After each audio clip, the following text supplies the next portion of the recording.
तो बच्चों अभी हम लोग अपने ऑटोमोबाइल का सेट नंबर 04 स्टार्ट करते हैं। आपको पता है कि ऑटोमोबाइल के सेट में और कौन कौन सी ट्रेड आ जाती है, जैसे कि आपका हीट इंजन हो गया, डीजल मैकेनिक हो गया, मोटर मैकेनिक व्हीकल हो गया, ट्रैक्टर मैकेनिक हो गया, है ना। तो ये जितनी भी मैंने ट्रेड के नाम बताए इनमें मेन ऑटोमोबाइल ही पूछा जाता है। और अगर आपने ऑटोमोबाइल को अच्छे से समझ लिया तो आप इनमें से कम 50 नंबर जरूर लेके आएंगे। तो बच्चों आज सेट नंबर 04 है जिसमें मैं आपको 75 क्वेश्चन सॉल्व कराऊंगा, है ना। चलो फिर शुरुआत करते हैं आज का पहले क्वेश्चन से और देखिए पहले क्वेश्चन का आंसर क्या होगा। बच्चों पहला सवाल बोला जा रहा है कि जब दोनों वाल्व बंद हो जाते हैं तो इंजन में कौन सा स्ट्रोक उत्पन्न होता है। याद रखना जब हम कहते हैं दोनों वाल्व जब बंद होते हैं तो बताइए कौन सा स्ट्रोक होता है। बड़ा प्यारा सवाल। तो इंजन में दो तरह के वाल्व होते हैं, एक इनलेट वाल्व होता है, एक एग्जॉस्ट वाल्व होता है।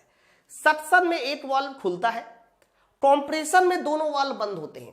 तो बच्चों ध्यान रखना जो कॉम्प्रेशन होता है ना, ये वो स्ट्रोक होता है जिसमें दोनों वाल्व हमारे क्या होते हैं, बंद होते हैं। हालांकि बंद तो पावर में भी होते हैं, लेकिन सवाल का आंसर पावर नहीं सही होगा क्योंकि इन्होंने जो बोला हुआ था कि वो दोनों वाल्व अपने आप क्लोज हो जाते हैं। बच्चों कॉम्प्रेशन में क्या होता है ना, वाल्व क्लोज होते हैं, ठीक है, और पावर में क्लोज किए जाते हैं। मैं अंतर है दोनों में। तो इस सवाल का सही आंसर जाएगा ऑप्शन नंबर ए वाला उत्तर, कॉम्प्रेशन स्ट्रोक, ठीक है। और फिर से मैं बता दूं, जब भी कभी हम लोग इंजन को पढ़ते हैं ना तो इंजन के पढ़ने में स्ट्रोक क्रम से होते हैं। सबसे पहला स्ट्रोक होता है सक्शन, दूसरा ध्यान रखना हमेशा होता है कॉम्प्रेशन। और बच्चों अगर मैं तीसरे स्ट्रोक की बात करता हूं तो तीसरा स्ट्रोक होता है सर पावर। और ध्यान रखना लास्ट वाला जो स्ट्रोक होता है, बताइए उस स्ट्रोक को किस नाम से जाना जाता है, एग्जॉस्ट, ठीक है। चलो आ जाइए नेक्स्ट अगला सवाल। यदि क्लच काम नहीं करे तो बताइए इनमें से क्या होता है। आपको पता है कि क्लच की सहायता से हम पावर ट्रांसमिट करते हैं, है ना। बच्चों क्लच ही है जो हमें इंजन को जोड़ता है पहियों से, आप ऐसा बोल सकते हैं, या इंजन को जोड़ता है गियर से। तो बच्चों अगर इंजन को गियर से जोड़ता है यानी क्लच पावर ट्रांसमिट करता है, तो बोला जा रहा है कि क्लच काम ना करे तो क्या होगा। Fly wheel is at rest, हरा, इंजन शुरू नहीं होगा, वाहन नहीं चलेगा। और आपको बताना है इंजन शुरू नहीं होगा ये गलत है भाई। देखो इंजन तो शुरू होगा भाई, देखो इंजन शुरू होने में क्लच का क्या ही काम। सर क्लच का मतलब होता है कि जो इंजन की पावर को आगे ट्रांसमिट करे। तो अगर क्लच काम नहीं करेगा तो इंजन तो शुरू होगा लेकिन पावर आगे नहीं जाएगी। तो आपका जो सही उत्तर होना चाहिए वो ये होना चाहिए, व्हीकल नॉट मूव, यानी वाहन नहीं चलेगा। ऑप्शन नंबर बताइए किसके साथ जाएगा, सी वाला। अगर क्लच काम नहीं करेगा तो वाहन नहीं चलेगा, ठीक है।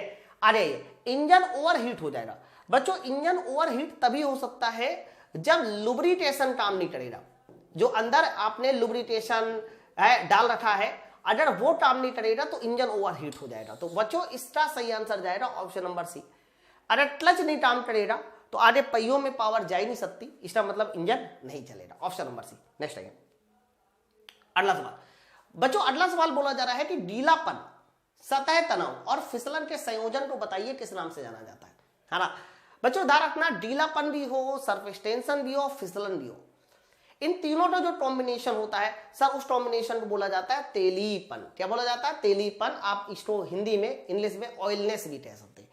फायर पॉइंट दूसरा होता है, फ्लैश पॉइंट, वोल्टिलिटी, ये सब इनमें से कुछ आंसर नहीं हो रहा। वोल्टिलिटी का मतलब तो उड़नशीलता होती है। जैसे पेट्रोल देखिए खुला में छोड़ दीजिए वो उड़ जाता है, इसी को उड़नशीलता कहते हैं, है ना। तो इसका फिलहाल सही आंसर जाएगा हमारा ऑयलनेस, तेलीपन। आगे बढ़ते हैं नेक्स्ट सवाल, ये लीजिए चौथा नंबर सवाल, वेरी इंपॉर्टेंट है, इसको याद कर लेना, बहुत प्यारा सवाल है। किस प्रकार की छेनी का उपयोग स्क्वायर वर्गाकार सामग्री बनाने में किया जाता है। इनमें से कौन सा चीजल है जिसका उपयोग हम लोग स्क्वायर सरफेस को स्क्वायर सरफेस फिनिश करने के लिए करते हैं, है ना। तो जैसे कि देखो यहां पर जो है हमारे पास ये स्क्वायर सरफेस है ऐसे, है ना।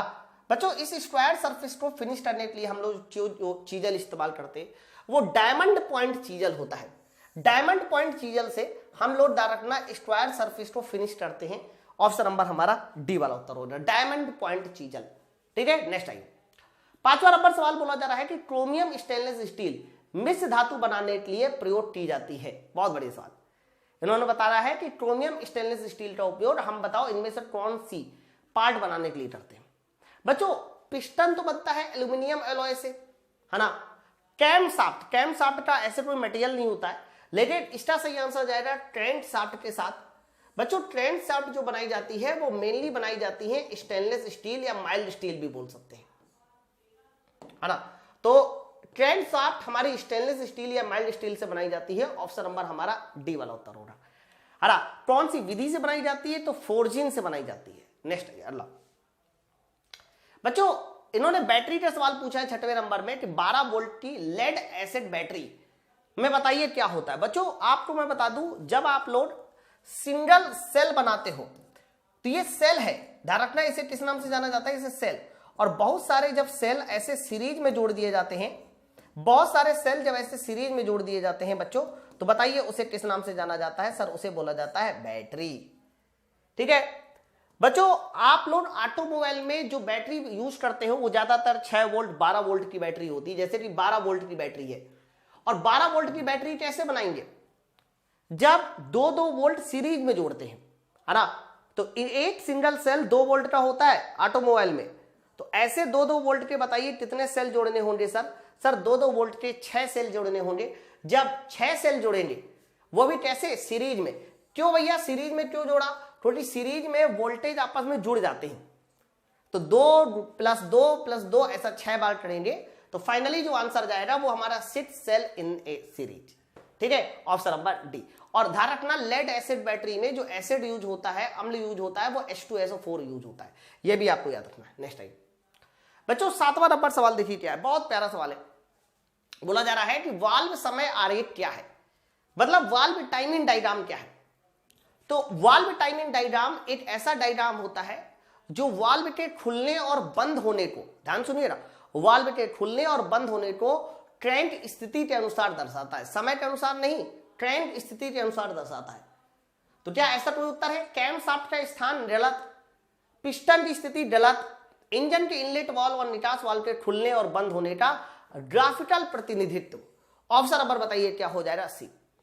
तो जो हमारे इनलेट और एग्जॉस्ट वाल्व है इनके खुलने और बंद होने का प्रतीक है हमारा ऑप्शन नंबर सी। नेक्स्ट आइए अगला सवाल देखिए, बहुत प्यारा सवाल है 8वां नंबर। 2 स्ट्रोक इंजन में एयर और फ्यूल का दहन कक्ष में प्रवेश करता है। बच्चों 2 स्ट्रोक इंजन की मैंने वर्किंग एक बार पढ़ाई है, आप लोगों को नहीं पढ़ी तो जाके एप्लीकेशन पे जो डीजल मटेरियल का बैच है उससे जाके देख सकते हैं। तो 2 स्ट्रोक इंजन में बच्चों क्या होता है, जब मैं 2 स्ट्रोक इंजन की बात करता हूं तो 2 स्ट्रोक इंजन में पिस्टन के केवल 2 ही स्ट्रोक काम करते हैं, एक नीचे वाला डाउनवर्ड स्ट्रोक होता है, एक अपवर्ड स्ट्रोक होता है, बस सिर्फ पिस्टन के 2 स्ट्रोक होते हैं और सारे काम खत्म। तो 2 स्ट्रोक में जब पिस्टन नीचे की ओर आता है ना, उसी समय एक ट्रांसफर पोर्ट होता है, उस ट्रांसफर पोर्ट की मदद से हमारा नया चार्ज इंजन में पहुंच जाता है या दहन कक्ष में पहुंच जाता है। तो सवाल ये लिखा हुआ था कि 2 स्ट्रोक इंजन में वायु ईंधन का मिश्रण दहन कक्ष में प्रवेश करता है, तो कौन वाले पोर्ट से प्रवेश करता है, तो कह देना ट्रांसफर पोर्ट से प्रवेश करता है। याद रखना वाल्व, ध्यान सुनिए जो मैं बता रहा हूं बच्चों, एक होता है 2 स्ट्रोक इंजन और एक होता है 4 स्ट्रोक इंजन। कायदे में सुनिए ना सर, 4 स्ट्रोक इंजन में क्या होते हैं, तो कह देना 4 स्ट्रोक इंजन में वाल्व होते हैं और वाल्व मैकेनिज्म होती है। 4 स्ट्रोक इंजन में वाल्व होते हैं, वाल्व मैकेनिज्म होती है। और याद रखना जब हम लोग 2 स्ट्रोक इंजन की बात करते हैं तो उसमें क्या होते हैं सर, 2 स्ट्रोक इंजन में बच्चों क्या होते हैं, पोर्ट्स होते हैं, है ना, जैसे कि ट्रांसफर पोर्ट। ठीक है, तो ट्रांसफर पोर्ट की मदद से ही आपका जो चार्ज है वो ट्रेन केसिंग से हमारा सिलेंडर के अंदर या दहन कक्ष में चला जाता है। Option number C. नेक्स्ट आइए अगला बताइए बच्चों, अगला सवाल है 9वां नंबर। एक लॉट नट को माइक्रोमीटर में प्रदान किया जाता है, लॉट नट, है ना बच्चों। लॉट नट माइक्रोमीटर में क्या करता है सर, वो उसकी स्थिति को बंद कर देता है, या यूं कहिए कि उसके वो जो एनवेल है ना, उस एनवेल को फिक्स कर देता है। तो सवाल लिखा है नॉटरी सेट करने में, है ना, lot the reading of setting job, नहीं ये सब गलत है। Lot the micrometer when it is not used, गलत। Control the movement of spindle, ये एकदम सही है। लॉट नट की मदद से हम स्पिंडल के मूवमेंट को कंट्रोल करते हैं। उसमें एक स्पिंडल होता है जो आगे पीछे मूव करता है, लेकिन जैसे ही लॉट नट लगा देते हैं तो उसका मूवमेंट रुक जाता है ना। तो इसका सही उत्तर जो जाएगा वो जाएगा control the movement of spindle. Option number बताइए इसके साथ, सी वाला उत्तर जाएगा, लॉट नट। नेक्स्ट आइए अगला बच्चों, अगला सवाल 10वां नंबर देखिए, कितना प्यारा सवाल है। बोला जा रहा है कि in compression ignition engine, compression engine मतलब डीजल इंजन, है ना, in compression ignition engine cylinder liners are provide, मतलब जो सिलेंडर लाइनर्स है वो कहां प्रोवाइड किए जाते हैं बच्चों? ध्यान रखना, जो हमारे सिलेंडर लाइनर्स है ना, वो सिलेंडर ब्लॉक में, जहां पर हमारा सिलेंडर जाता है, भाई सिलेंडर कहां जाता है, जैसे कि मान लीजिए हमारे पास, मैंने आपके सामने इस तरह से सिलेंडर ब्लॉक बना के दिखाया,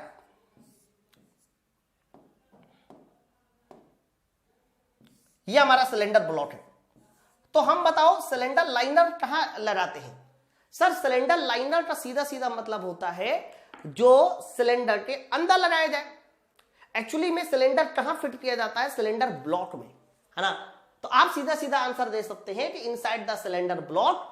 ऑप्शन नंबर हमारा किसके साथ जाएगा? बी वाला उत्तर।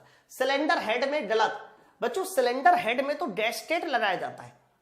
क्या लगाया जाता है? डैशटेट, है ना। तो बच्चों इस सवाल का जो सही आंसर जाना चाहिए वो ऑप्शन नंबर बी के साथ जाएगा, inside the cylinder block. Liner, cylinder liner बोलते हैं, ठीक है। दो तरह के सिलेंडर लाइनर होते हैं, ध्यान रखना, एक वेट और एक ड्राई। चलो अगला सवाल देखिए, 4 स्ट्रोक इंजन में सक्शन स्ट्रोक में क्या आता है? सर इन्होंने 4 स्ट्रोक इंजन तो बोला है, लेकिन साथ साथ कौन सा इंजन बोला है? डीजल इंजन बोला है। अरे तो जब भी कभी 4 स्ट्रोक डीजल इंजन होगा, कौन सा इंजन? डीजल इंजन, तो याद रखना सक्शन के दौरान सिर्फ एयर अंदर आती है। लेकिन अगर यही क्वेश्चन होता 4 स्ट्रोक पेट्रोल इंजन, तो सक्शन के दौरान क्या अंदर आता है? एयर और फ्यूल अंदर आता है। एयर और फ्यूल का मिक्सचर जो होता है सर, उस मिक्सचर को हम किस नाम से जानते हैं? सर चार्ज के नाम से जानते हैं, ठीक है। तो 4 स्ट्रोक इंजन में बताइए क्या अंदर आता है? Air इंटर्स into the combustion chamber.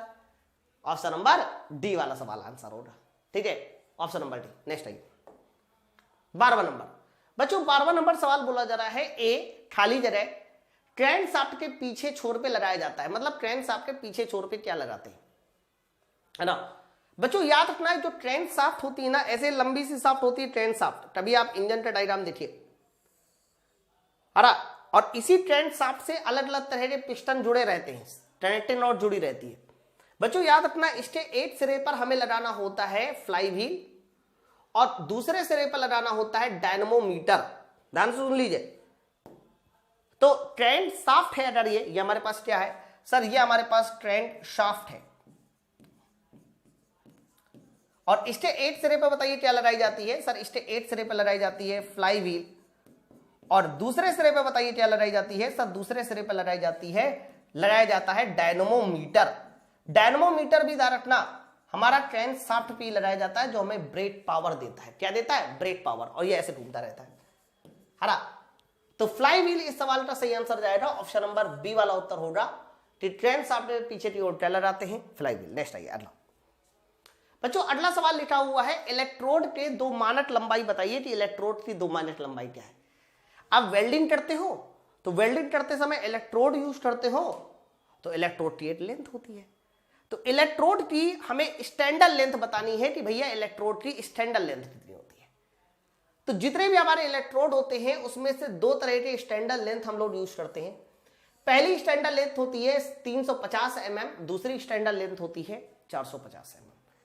तो 350 mm 450 mm यही तो हमारी स्टैंडर्ड लेंथ होती है जो हम लोग इलेक्ट्रोड में यूज करते हैं, ऑप्शन नंबर बी। चलो बच्चों अगला सवाल देखो, कई बार ऐसे सवाल भी आपके सामने आएंगे। चित्र में दिखाया गया भाग, इन्होंने चित्र में एक भाग दिखाया है, आपको बताना है कि ये बताइए ये कौन सा चित्र दिखाया गया? इंजन का भाग है। तो चित्र में आप देखो क्या दिखाया गया, क्या कॉमन रेल दिखाया। कॉमन रेल ऐसे लंबाई में होती है जिसको बोलते हैं CRDI। फ्यूल पंप ही नहीं है, एक्चुअली में ये है ईंधन इंजेक्टर, जिसकी वजह से डीजल को अंदर भेजा जाता है, डीजल को अंदर भेजा जाता है। तो ये जो डायग्राम आपको दिखाई दिया है दोस्त मेरे, ध्यान रखना ये किस डायग्राम होता है? सर ये इंजेक्टर का डायग्राम होता है, injector, option number B. Next आइए, है ना, ये पिछले साल का सवाल है कि ट्रेन का हुक आप मुझे बताइए किस मटेरियल का बनाया जाता है। कभी आप ट्रेन देखिए, जैसे कि आप देखते होंगे यार, जगह जगह पे सामान उठाने वाली ट्रेन आती है ना, तो उसमें एक हुक लगा होता है। तो बच्चों ध्यान रखना जो ट्रेन का हुक होता है वो किस मटेरियल का बनाया जाता है? तो कह देना वो ज्यादातर बनाया जाता है बच्चों माइल्ड स्टील का। किसका बनाया जाता है? सर माइल्ड स्टील का बनाया जाता है ट्रेन का हुक। तो ऑप्शन नंबर बताइए किसके साथ जाएगा? ए वाला आंसर होगा mild steel, option number A. Next dashboard पर निम्नलिखित में से कौन सा गति संकेतक है? इन्होंने बोला है कि डैशबोर्ड पे बताइए इनमें से कौन तुम्हारा गति संकेतक। बच्चों गति संकेतक का मतलब ये होता है जो गति मापे वही हमारा गति संकेतक है। अब आप देख लो इनमें से कौन गति मापने वाला है, तो कहना pressure gauge, AMP meter, ampere meter बोलते हैं ना इसको, वोल्ट मीटर, ये सब गति थोड़ा बताते हैं। लेकिन जो आरपीएम है बच्चों, आरपीएम हमारा गति बताता है, तो यही हमारा कह सकते हो गति संकेतक होगा। आरपीएम को बताइए, हम एक डिवाइस से मापते भी हैं, कई बार आपसे वो डिवाइस का नाम पूछा जाए तो आपको बताना है टेकोमीटर। याद रखिएगा टेकोमीटर वह डिवाइस होती है जिसकी मदद से हम लोग आरपीएम को मापा जाता है। Option number D. नेक्स्ट है ये लो बच्चों 17वां नंबर सवाल देखिए। एक पीसने वाले पहिए में, पीसने वाला पहिया मतलब अपघर्षक, तो अपघर्षक का फाइनेस्ट ग्रेन बताना है कि इनमें से कौन सा सबसे फाइन है। ओके, तो आप इसको याद कर लो, एक्चुअली में पिछले साल का सवाल है। और बच्चों ध्यान रखना, जो भी हमारे ग्राइंडिंग व्हील होते हैं ना, तो उस ग्राइंड व्हील में एक कोर्स ग्रेन होता है। मैं फिर से लिख दे रहा हूं सबको, एक होते हैं कोर्स ग्रेन। कोर्स का मतलब होता है मोटे, ध्यान रखना कोर्स का मतलब होगा मोटा। फिर एक होता है मीडियम ग्रेन, मीडियम ग्रेन का मतलब उससे थोड़ा सा पतला। फिर होगा फाइन ग्रेन, फाइन ग्रेन का मतलब होगा उससे और भी पतला, है ना। और फिर आता है बच्चों फाइनेस्ट ग्रेन या फिर very fine grain, very fine grain. ठीक है, अब मैं आपको बताता हूं कि इनकी संख्या कितनी होती है। तो बच्चों जो कोर्स ग्रेन होता है उनकी संख्या 6 से 24 होती है। मीडियम ग्रेन इसकी संख्या 30 से हमारा कितना होती है, लगभग 30 से 60 के आसपास होती है। फाइन ग्रेन की संख्या 60 से 180 होती है। और वेरी फाइन ग्रेन की संख्या फिर 200 से लेकर 1000 होती है। प्रश्न में जो बोला जा रहा था वो वेरी फाइन यानी फाइनेस्ट बोला जा रहा था, तो फाइनेस्ट की संख्या सर देख लो, अंदाजा है ये एक प्रकार का। तो मेरे भाई आंसर जो है 200 से 1000, 200 से 1000 वाला जो उत्तर है वो ऑप्शन नंबर सी है। 220 से 1000 यानी ऑप्शन नंबर सी सवाल का सही आंसर होगा। आगे बढ़ते हैं नेक्स्ट क्वेश्चन। तो बच्चों हमारा अगला सवाल क्वेश्चन नंबर 18वां देखिए क्या बोला जा रहा है। निम्नलिखित में से कौन सा एक विद्युत चालक का उदाहरण है? इन्होंने बोला है कि बताइए कौन विद्युत चालक है। बच्चों कंडक्टर पूछ रहा है आपसे, तो आप मुझे बताओ लकड़ी क्या होता है? नॉन कंडक्टर होता है, प्लास्टिक नॉन कंडक्टर होता है, चीनी की मिट्टी भी नॉन कंडक्टर होती है। अरे कंडक्टर के मामले में देखा जाए तो हमारे पास बहुत अच्छा जो कंडक्टर होता है वो होता है चांदी। अरे चांदी से थोड़ा सा पीछे होता है कॉपर, कॉपर से थोड़ा सा पीछे होता है हमारा एल्यूमिनियम। मतलब ये सब ऐसे है ना जो अपने क्षेत्र में एकदम बवंडर है, ये हमारे मेन कंडक्टर होते हैं। तो कॉपर हमारा कह सकते हो एक मेन कंडक्टर होगा। ऑप्शन नंबर हमारा सी वाला उत्तर होगा। आगे बढ़ते नेक्स्ट सवाल। बच्चों अगला सवाल बोला जा रहा है दिखाए गए चित्र में आप इस चित्र को पहचानिए कि क्या है। अरे बच्चों अगर आपने ऑटोमोबाइल में देखिए इंजन को खुलते हुए देखा है तो इसका प्रयोग सबसे ज्यादा होता है। पता है आप इसको किस नाम से जानते हैं? क्या ये पैमाना है? नहीं सर, पैमाना कहाँ है? ये क्या पेस्टा से स्क्रू ड्राइवर? नहीं भाई, ये है स्पैनर और इसको बोलते हैं रिंग स्पैनर। ठीक है, क्या बोला जाता है इसको? रिंग स्पैनर बोलते हैं। ऑप्शन नंबर सी, रिंग के फॉर्म का है ना, तो ये ध्यान रखना इसका नाम है ring spanner. Option number C के साथ। नेक्स्ट है ऑटोमोबाइल में बैटरी की क्षमता आप मुझे बताइए किस पर निर्भर करती है। देखो ऑटोमोबाइल में मैंने बताया कि बैटरी 6 वोल्ट 12 वोल्ट इस तरह से यूज की जाती है। और ऑटोमोबाइल में जो भी हम लोग बैटरी यूज करते हैं उसके लिए सेल अंदर यूज किए जाते हैं। याद रखना जब मैं कहता हूं कि सेल यूज किए जाते हैं तो ऑटोमोबाइल में जो एक सेल होता है वो 2 वोल्ट का होता है। कितने वोल्ट का होता है? 2 वोल्ट का होता है। अब जैसे 6 वोल्ट की बैटरी लगानी है तो 6 वोल्ट की बैटरी बनाने के लिए हमें 2 वोल्ट के 3 सेल को सीरीज में लगाना होगा। 12 वोल्ट की बैटरी बनानी है तो हमें 2 वोल्ट के सेल को 2 वोल्ट के सेल को सीरीज में लगाना होगा, तो वो 6 दूनी 12 हो जाएगा, है ना। लेकिन बैटरी की जो क्षमता होती है बच्चों वो प्लेटों की संख्या और उनके आकार पर निर्भर करती है। आप देखो ना संख्या, अभी ये भी मैंने बताया कि अगर सेल की संख्या बढ़ेगी तो प्लेटों की संख्या भी बढ़ेगी। और प्लेटों के आकार, ध्यान रखना इन दोनों पे हमारी निर्भर करती है क्या बच्चों? बैटरी की वोल्टेज या बैटरी की क्षमता। ऑप्शन नंबर हमारा ए वाला उत्तर होगा। नेक्स्ट है ये लो, बहुत प्यारा सवाल। अगला सवाल लिखा हुआ है कि बताइए VVTLI का पूरा नाम क्या है। हरा बच्चों आप लोगों ने इस तरह से बहुत सारे पूरे नाम देखे होंगे, जैसे कि आप देखो ये टार का मैंने बैक साइड दिखाया है, कई बार इसमें देखा होगा VVT लिखा है, यहाँ VT VI लिखा हुआ है, ऐसे बहुत सारे नाम लिखे होते हैं। ठीक है, तो बोला जा रहा है कि बताइए आपके सामने एक फुल फॉर्म है VVTL I, इसका पूरा नाम क्या होता है? बच्चों याद रखना VVTLI का पूरा नाम होता है वेरिएबल वाल्व टाइमिंग और फिर लिफ्ट के बाद इंटेलिजेंस सिस्टम। ओके, आप इसके पूरे नाम जरूर याद रखना। देखो जैसे जैसे हम लोग आगे बढ़ते हैं ना, वैसे वैसे गाड़ियों में बहुत सारे मॉडिफिकेशन होते रहते हैं।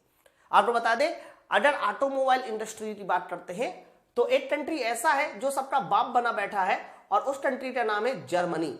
बच्चों ध्यान रखना, जर्मनी देश से ही सबसे पहले ऑटोमोबाइल शुरू होता है। आज देखिए जितनी बड़ी बड़ी कंपनियां हैं जो ऑटोमोबाइल की है वो या तो जर्मनी की है या जापान की है ना, और वे मैं आपको बता दूं जर्मनी पहले नंबर पे है। ठीक है, तो ऐसे बहुत सारे मॉडिफिकेशन होते रहते हैं और उसी तरह से उन्होंने पूरा नाम पूछा है VVTLI का पूरा नाम क्या है? Valve timing lift intelligent system. Option number बताइए किसके साथ जाएगा? सी वाला उत्तर के साथ जाएगा। है इसी तरह से एक पूरा नाम और भी पूछा जाता है सर, वो पूरा नाम भी आप लोग लिखेंगे VTVI, ये भी बहुत पूछा जाता है VTVI। अरे सर VTVI का पूरा नाम बहुत पूछा जाता है, इसका पूरा नाम होता है वेरिएबल टाइमिंग वाल्व ट्रेन, है ना। तो वेरिएबल टाइमिंग वाल्व ट्रेन, ये इसका पूरा नाम लिख लीजिएगा सब लोग, मैं लिख देता हूं वेरिएबल टाइमिंग वाल्व ट्रेन, है ना। वेरिएबल टाइमिंग वाल्व ट्रेन, ये सर इसका पूरा नाम होगा VTVI का। ये भी बड़ा इंपॉर्टेंट है सर, ये भी बहुत पूछा जाता है। बोलो भाई बात सब तो क्लियर है ना? तो ये ऑप्शन नंबर सी के साथ जाएगा। और ये VVT क्या है? Variable valve timing.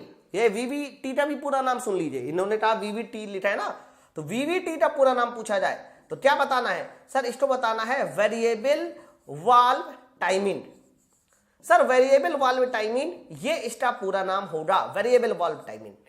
तो फिलहाल इस सवाल का सही आंसर ऑप्शन नंबर बताइए किसके साथ जाएगा? सी वाला आंसर जाएगा। नेक्स्ट आइए अगला, बताइए बच्चों 22 नंबर सवाल बोला जा रहा है the purpose of variable valve timing. अरे वाह, ये देखो वेरिएबल वाल्व टाइमिंग अभी अभी मैंने बताया VVT। तो VVT का पूरा नाम इन्होंने बोला है कि भैया वेरिएबल वाल्व टाइमिंग का पूरा नाम पर्पज क्या होता है, VVT का पर्पज क्या होता है। तो पहला लिखा है वेरिएशन इन वाल्व साइज, गलत। वाल्व साइज में क्या वेरिएशन, है ना बच्चों। अगला लिखा है no change in valve lift alter, ये है बच्चों ऑप्शन नंबर सी सवाल का सही आंसर होगा alter the wall lift. Valve lift को बदलना, है ना बच्चों। होता क्या है कि वाल्व को ऑपरेट करने के लिए हमारे पास एक वाल्व टाइमिंग मैकेनिज्म है, तो वाल्व टाइमिंग मैकेनिज्म में वाल्व लिफ्ट को बदलना, ये इसका पूरा फंक्शन होता है VVT का। ऑप्शन नंबर हमारा किसके साथ जाएगा? सी वाला उत्तर होगा। बोलो बच्चों बात सब तो क्लियर है, आगे बढ़ा जाए। नेक्स्ट अगला सवाल देखिए बच्चों, क्वेश्चन नंबर 23 बोला जा रहा है रेती बनाने के लिए, फाइल बनाने के लिए हम किस सामग्री का प्रयोग करते हैं? आपको मैं बता दूं, जो हमारी फाइल होती है ना, वो मटेरियल को रिमूव करती है। क्या? मटेरियल रिमूव करती है। तो मटेरियल को रिमूव करने के लिए हम लोग मेन फाइल बनाते हैं, और इसीलिए तो भाई वो मटेरियल कैसे रिमूव कर पाएगा? मटेरियल सर तभी रिमूव कर पाएगा जब वो मटेरियल हाई कार्बन स्टील से बना होगा। भाई उसे हार्ड होना पड़ेगा ना। तो जितने भी आप ये याद कर लो, जितने भी हमारे हैंड कटिंग टूल्स होते हैं, है ना बच्चों। हैंड कटिंग टूल्स का मतलब ये होता है कि जो टूल्स हमारे हाथों से चलाए जाते हैं।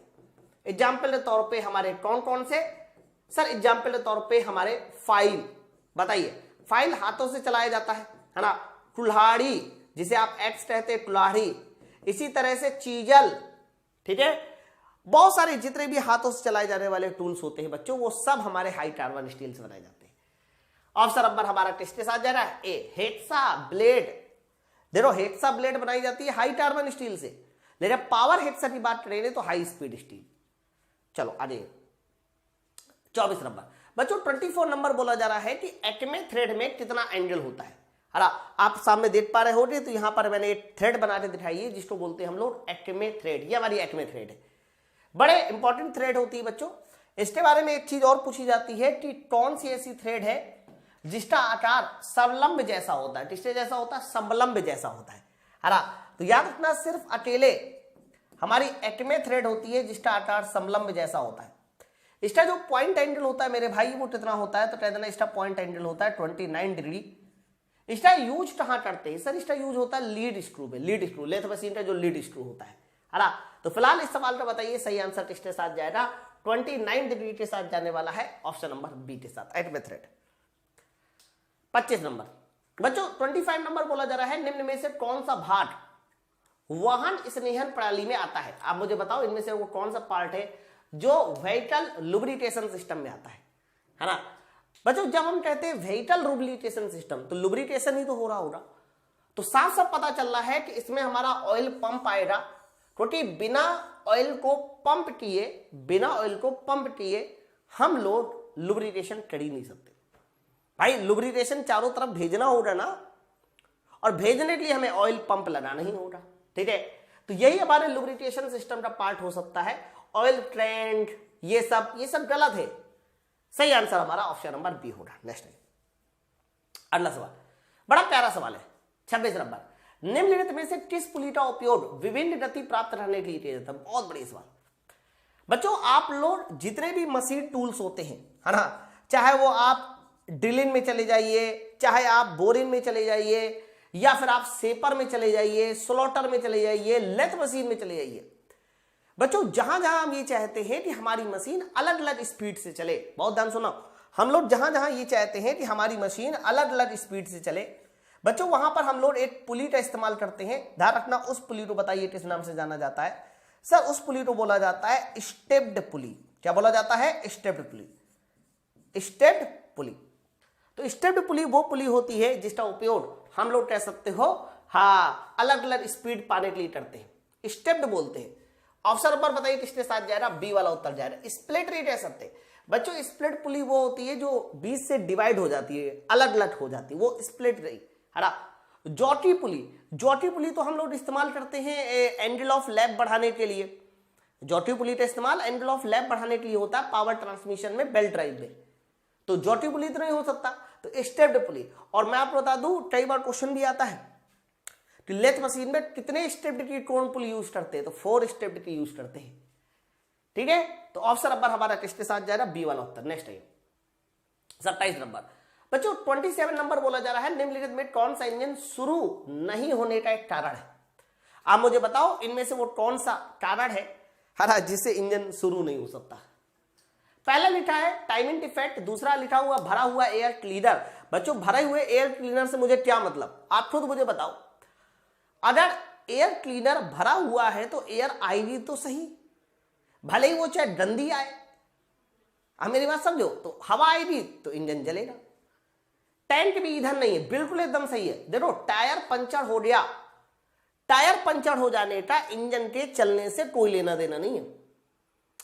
टायर के पंचर होने से क्या आपको लगता है इंजन स्टार्ट नहीं होगा? सोचते देखिए, स्टार्ट होगा। तो इंजन का शुरू ना होना स्टार्ट होता है no fuel in tank, tank में कोई फ्यूल नहीं होगा। ऑप्शन नंबर बताइए किसके साथ जाएगा? सी वाला उत्तर होगा कि टैंक में कोई फ्यूल नहीं है। नेक्स्ट है बच्चों अगला सवाल 28 नंबर है, एक ऐसा उपकरण जिसका उपयोग एग्जॉस्ट सिस्टम में होने वाले शोर को कम करते हैं। बच्चों मैं आपको बता दूं, जब भी कभी आप आईसी इंजन चलाते हैं, गाड़ी चलाते हैं, 4 व्हीलर चलाते हैं, जो कुछ भी चलाते हैं मेरे हिसाब से सबके पास कार वार होगी, और नहीं होगी तो एग्जाम के बाद सबके पास हो जाएगी श्योर एकदम, तो सिलेक्शन आपका होने वाला है। तो बच्चों जितने भी लोग कार वार चलाते हैं है ना, यानी जिनके पास कह सकते हो कि क्या होता है सर, जिनके पास गाड़ियां होती है, तो हर एक गाड़ी में देखो शोर को कम करने के लिए एक एग्जॉस्ट में एक सिस्टम लगाया जाता है बच्चों। उस सिस्टम का नाम क्या होता है? साइलेंसर। सुना होगा साइलेंसर। लेकिन साइलेंसर का जो टेक्निकल नाम होता है बच्चों वो मफलर होता है। क्या होता है? मफलर। अरे तो जो लोग आप लोग साइलेंसर पढ़ते हो, और साइलेंसर बताइए उसी को हम लोग किस नाम से जानते हैं? मफलर के नाम से। आपको पता है इसका मटेरियल कई बार पूछता है, हाँ स्टेनलेस स्टील का बनाया जाता है, जंग वन नहीं लगता। तो ये मटेरियल किसका बनाया जाता है सर? स्टेनलेस स्टील का बनाया जाता है silencer. Option number C. Next बताओ अगला सवाल लिखा है कि जिंक मिश्र धातु। बच्चों जिंक मिश्र धातु का मतलब क्या हुआ? ब्रास। भाई देखो सीधी सी बात यह है कि ब्रास एक ऐसा एलॉय है जिसमें जिंक होता है, कॉपर होता है। तो जिस भी धातु में जिंक है तो बोला जा रहा है उसके लिए बताइए पॉइंट एंगल कितना होगा। तो बच्चों मैंने वैसे आपको जनरली बताया भी है कि जनरली जब आपसे पूछा जाता है कि बताइए पॉइंट एंगल कितना होता है किसी भी ड्रिल के लिए, अरे पॉइंट एंगल कहां डिफाइंड होता है, ड्रिल बिट के लिए डिफाइंड होता है, तो बताइए कितना आंसर जाएगा 118 डिग्री। इस सवाल का सही उत्तर होगा पॉइंट एंगल 118। मैंने ये भी आपको बता रखा है कि सॉफ्टर मटेरियल के लिए ये एंगल कम हो जाता है, जैसे बैटेलाइट के लिए, रबड़ के लिए 90 बताया जाता है, जो हार्डर मटेरियल होते हैं उनके लिए पॉइंट एंगल 118 से ज्यादा हो जाता है ना। ड्रिल बिट में इस्तेमाल होता है पॉइंट एंगल। नेक्स्ट आइए 30 नंबर बोला जा रहा है कि इंजन में शीतलन प्रणाली में विफल हो जाने के बाद कौन सी समस्या उत्पन्न होती है। आप इस बात को ऐसे समझो कि जैसे कि मान लीजिए आपकी गाड़ी में चलते चलते चलते चलते चलते चलते जो भी लुब्रिकेशन है वो खत्म हो गया। आप इसको ऐसे समझो कि आप गाड़ी चला रहे थे, आपके जेब में पैसा नहीं थे और आपकी गाड़ी का लुब्रिकेशन खत्म हो गया, तो बताइए कौन सी समस्या उत्पन्न हो जाएगी। पहला लिखा है क्लच प्लेट सीज हो जाएगी, दूसरा लिखा है टेंट शाफ्ट सीज हो जाएगी, तीसरा पिस्टन सीज हो जाएगा और अगला है फ्लाई व्हील सीज हो जाएगा। देखो फ्लाई व्हील तो ट्रेंड शाफ्ट पे लगा होता है, समझ रहा बात को। क्लच प्लेट, भैया क्लच प्लेट क्यों सीज हो जाएगी? क्लच प्लेट का मतलब होता है कि जब आप दबाते हो तो क्लच जाके जुड़ जाता है, क्लच प्लेट क्यों सीज हो जाएगी? एक्चुअली भी इसका सही आंसर जाएगा पिस्टन सीज हो जाएगा, पिस्टन सीज हो जाएगा। देखो होता क्या है कि जब गाड़ियों में लुब्रिकेशन खत्म हो जाता है तो लुब्रिकेशन खत्म हो जाने के बाद हमारी जो गाड़ियां हैं सर वो ओवर हीटेड हो जाती है। कैसे हो जाती है? ओवर हीटेड हो जाती है, बहुत ज्यादा गर्म हो जाती है मेरे भाई। जब ओवर हीटेड हो जाएगी, बहुत ज्यादा गर्म हो जाएगी, तो अंदर की जो पिस्टन रिंग वगैरह है ना वो सब ढीस छुटी होंगी है, तो वो जो पिस्टन है वो भी ढीस छुटा होगा। तो हमारे पास जो सिलेंडर है बच्चों, वो सिलेंडर है ना सर, वो सिलेंडर में पिस्टन आगे पीछे तो करेगा है, लेकिन पावर का लीकेज यहां से हो जाएगा, और जब पावर का लीकेज यहां से हो जाएगा तो ये कंडीशन कहलाती है कि इंजन हमारा सीज हो गया, और ये बड़ी खतरनाक कंडीशन होती है, ध्यान रखना इस बात को। मतलब इसे ठीक ठाक खर्चा आ जाता है। जब हमारा इंजन सीज हो जाता है तो पता है हम लोग क्या करते हैं, ये जो पिस्टन है ना, पिस्टन नया पिस्टन लेके आते हैं, नया पिस्टन लेके आते हैं और सिलेंडर की बोरिंग करते हैं। तो नया पिस्टन लेके आते हैं, सिलेंडर की बोरिंग करते हैं। भाई नया पिस्टन जो होता है इससे बड़ा साइज का होता है, और वो बड़ा पिस्टन लाओगे तो सिलेंडर को बोर तो करना पड़ेगा ना। तो सिलेंडर की बोरिंग करते हैं, नया पिस्टन लेके आते हैं, फिर पिस्टन रिंग लगाते, फिर सारा काम करते और उसको डांट के रहते हैं कि दोबारा जो है लुब्रिकेशन खत्म नहीं होना चाहिए। तो अगर लुब्रिकेशन तुम्हारे इंजन का खत्म हो रही है तो ध्यान रखना पिस्टन हमारा क्या हो जाता है, सीज हो जाता है। आप ये भी कह सकते हो इंजन सीज हो जाता है, आप ये भी बोल दीजिए है ना।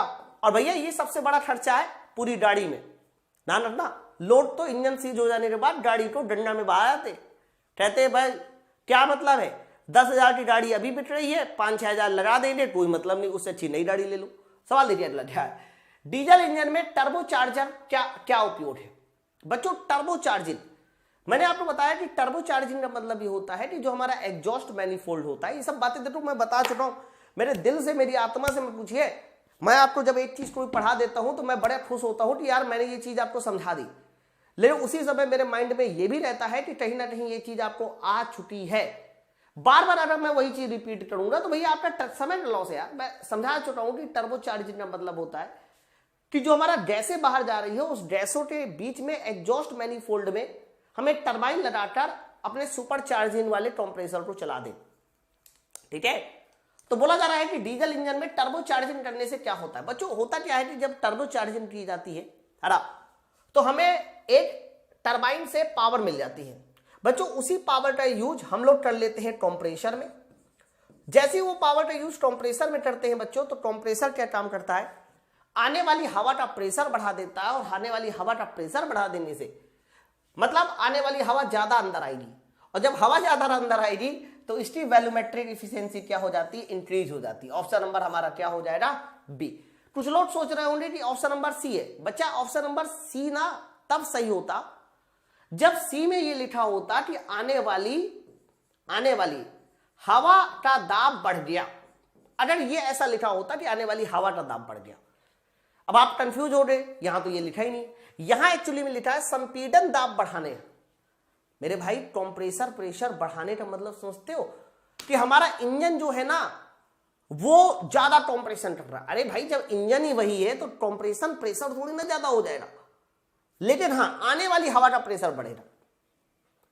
और उस आने वाली हवा के प्रेशर की वजह से ज्यादा हवा अंदर आती है, और ज्यादा हवा अंदर आती है तो उसकी वॉल्यूमेट्रिक एफिशिएंसी, आयतनिक दक्षता बढ़ जाती है। तो सवाल का सही आंसर ऑप्शन नंबर सी देना। इंजन के शोर को कम करना ये मफलर का काम होता है। किसका काम होता है? मफलर का काम होता है। ठीक है। इंजन की दक्षता बढ़ाना, याद रखना जब कंप्रेशन रेशियो बढ़ जाता है ना भाई, तो इंजन की दक्षता ऑटोमेटिक बढ़ जाती है। तो फिलहाल सवाल का सही answer option number B. Next है 32 नंबर देखिए, क्या बड़ा प्यारा सवाल है बच्चों। क्वेश्चन नंबर 32 बोला जा रहा है what cause of low engine power. मतलब आप मुझे बताओ इंजन की निम्न शक्ति का क्या कारण हो सकता है। मतलब हमारा इंजन अगर निम्न शक्ति दे रहा है तो उसका क्या कारण हो सकता है। भैया निम्न शक्ति दे रहा है उसका एक ही कारण होता है, अरे शायद वहां लिखा भी है, low pressure in the cylinder. ठीक है बच्चों, अगर इंजन के अंदर लो प्रेशर ही जनरेट हो रहा है तो इंजन हमारी कम शक्ति दे रहा। सिलेंडर के अंदर उच्च संपीड़न पर जड़त, देखो मैं बताऊं, जब हाई कंप्रेशन रेशियो हो रहा है, जैसे कि देखो डीजल इंजन का कंप्रेशन रेशियो देखिए 16 से 22 होता है, पेट्रोल इंजन का देखिए 6 से 12 होता है। तो जब डीजल इंजन का कंप्रेशन रेशियो ज्यादा है तो बच्चों डीजल इंजन की पावर भी ज्यादा होती है। तो हाई कंप्रेशन रेशियो से पावर ज्यादा होती, पावर कम नहीं होती। इसका सही आंसर जाएगा low compression pressure in the cylinder. Cylinder में जितना कंप्रेशन प्रेशर कम होगा सर उतनी ही हमें पावर भी कम मिलेगी। डीजल इंजन में ये कंप्रेशन प्रेशर ज्यादा होता है, पावर ज्यादा होती है। पेट्रोल इंजन में कंप्रेशन प्रेशर कम होता है, पावर कम होती है। आप मेरी बात समझ पा रहे हो ना? ठीक है। और कंप्रेशन प्रेशर निकाला भी जाता है, जैसे कि कहता है कि पेट्रोल इंजन में बताओ जरा सर, सक्शन कंप्रेशन हो जाने के बाद हवा का प्रेशर कितना होता है। डीजल इंजन में बताओ सर, सक्शन कंप्रेशन हो जाने के बाद हवा का प्रेशर कितना होता है। तो पेट्रोल इंजन में सक्शन कंप्रेशन हो जाने के बाद चार्ज, हवा ना बोलो, चार्ज का प्रेशर 10 बार होता है।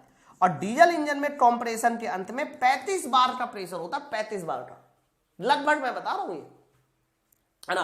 तो पेट्रोल इंजन में कम होता है, इसलिए पेट्रोल इंजन की पावर कम।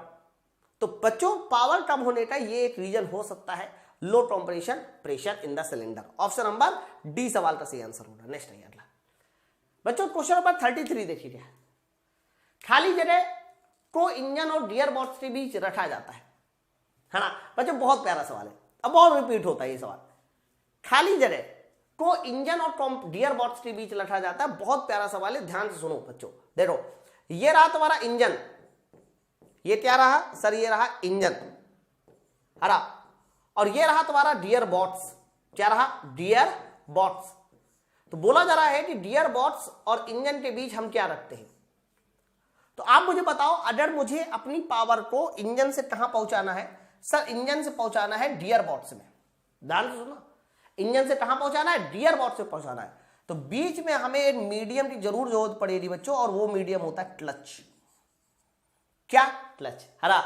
तो इंजन से पावर अगर गियर बॉक्स में पहुंचानी है तो बीच में हमें क्लच चाहिए। अगर क्लच नहीं होगा तो पावर ट्रांसमिट नहीं होगी, हरा। फिर मैंने आपको यह भी बताया है कि हम लोग कौन सा क्लच यूज करते हैं। तो गाड़ियों में जो यूज किए जाने वाला क्लच होता है बच्चों, वो फ्रिक्शन क्लच होता है, घर्षण क्लच होता है, हरा। फिर मैंने आपको यह भी बताया था कि मोटरसाइकिलों में मल्टीप्लेट क्लच यूज होता है, 4 व्हीलर में सिंगल प्लेट क्लच यूज होता है। हाँ याद कर लेना। और आपको लगेगा कि उल्टा उल्टा नहीं, सही है। मोटरसाइकिल में जगह कम होती है, इसीलिए हमें मल्टीप्लेट क्लच इस्तेमाल करना होता है। और गाड़ियों में, कार में जगह ज्यादा होती है तो वहां सिंगल प्लेट से काम हो जाता है। एक बड़ी प्लेट लगा देती है ना, सिंगल प्लेट है लेकिन साइज में बड़ी है। चलो नेक्स्ट आइए, बताओ 34 नंबर बोला जा रहा है ऑटोमोबाइल शाफ्ट पर निम्नलिखित में कौन सी कुंजी। भैया ऑटोमोबाइल शाफ्ट में इनमें से कौन सी कुंजी इस्तेमाल करते हैं। तो जितनी भी हमारी ऑटोमोबाइल शाफ्ट होती है, ध्यान रखना उसमें हम लोग जो टी यूज करते हैं सर, वो टी होती है तुम्हारी जिब हेड टी। ध्यान रखना, उसका बताइए नाम क्या होता है सर, उसका नाम होता है जिब हेड टी। देख लो, जिब हेड टी। तो जिब हेड टी सर वो टी होती है, अरा, जो ध्यान रखना कहां पर यूज की जाती है, ऑटोमोबाइल की शाफ्ट में। बच्चों स्टेज 8 सिरे पर ये हेड बनाया जाता है, और हेड बनाने का सबसे बढ़िया फायदा पता है क्या होता है, कि हम टी को आसानी से निकाल भी सकते हैं और अंदर दोबारा डाल भी सकते हैं। ठीक है, बाकी हमारी वुडरफ टी ये भी बहुत पूछी जाती है। वुडरफ टी का सेक्शन बहुत पूछा जाता है, ऐसे सर्कुलर सेक्शन जैसी होती है ना। तो ऐसी सर्कुलर सेक्शन जैसी जो टी होती है that is called Woodruff T. ठीक है, टेपर टी क्या होती है, सुना है नहीं सुना? सर टेपर टी ऐसी होती है, थोड़ा सा टेपर दिया जाता है ऐसे, है ना। सैडल टी एकमात्र ऐसी टी है जो केवल और केवल हब में पहनाई जाती है, बहुत इंपॉर्टेंट है बच्चों। सैडल टी केवल एकमात्र ऐसी टी है जो केवल कहां पहनाई जाती है, हब में, है ना, केवल हब में पहनाई जाती है।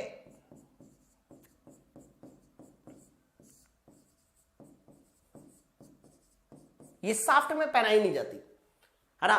और बच्चों ध्यान रखना, सैडल टी एक ऐसी मात्र टी है जिसमें स्लिप हो सकती है ना। इसमें क्या होती सकती है सर, इसमें स्लिप हो सकती है, इसीलिए ध्यान रखना ये हमारी नेगेटिव ड्राइव में चली जाती है। इसी टी को हम नेगेटिव ड्राइव भी कह सकते हैं। और सैडल की जो है उसमें जो पावर ट्रांसमिट होती है वो सिर्फ और सिर्फ किसकी वजह से होती है, घर्षण के कारण होती है। सैडल की में पावर का ट्रांसमिशन सर घर्षण के कारण होता है। एक पॉइंट आप लोग याद कर लो।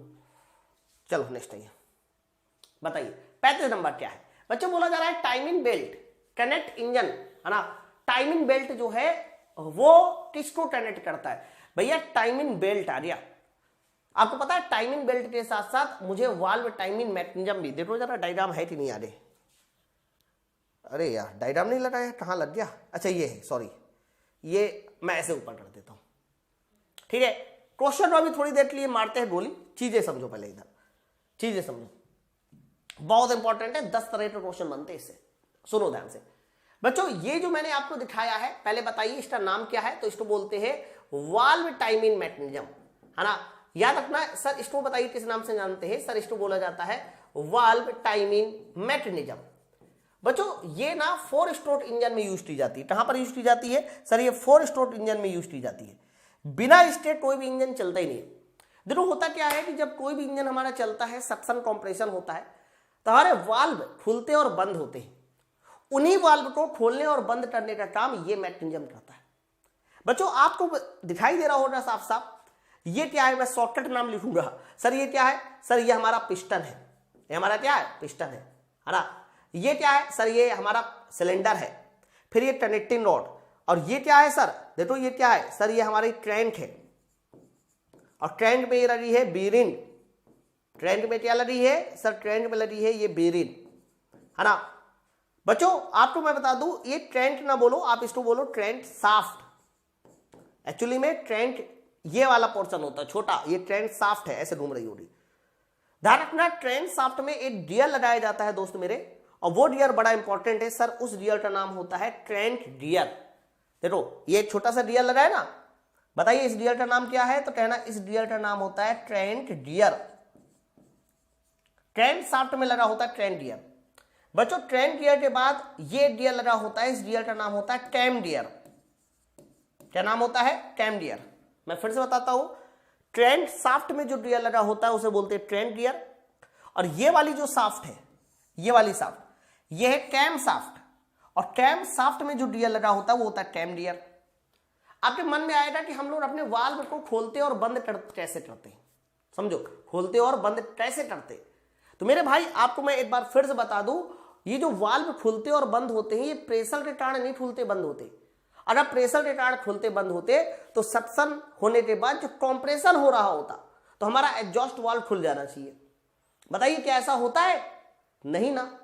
इसका मतलब पता है क्या है सर, ये दोनों वाल्व जो है हमारे, ये प्रेशर के साथ खुलते बंद होते नहीं है सर, ये टाइमिंग के साथ खुलते बंद होते हैं। इसलिए ध्यान रखना, इनको हम लोग पता है स्पेशली क्या नाम देते हैं सर, स्पेशली हम इन लोगों को नाम देते हैं टाइमिंग वाल्व। क्या नाम देते हैं, टाइमिंग वाल्व।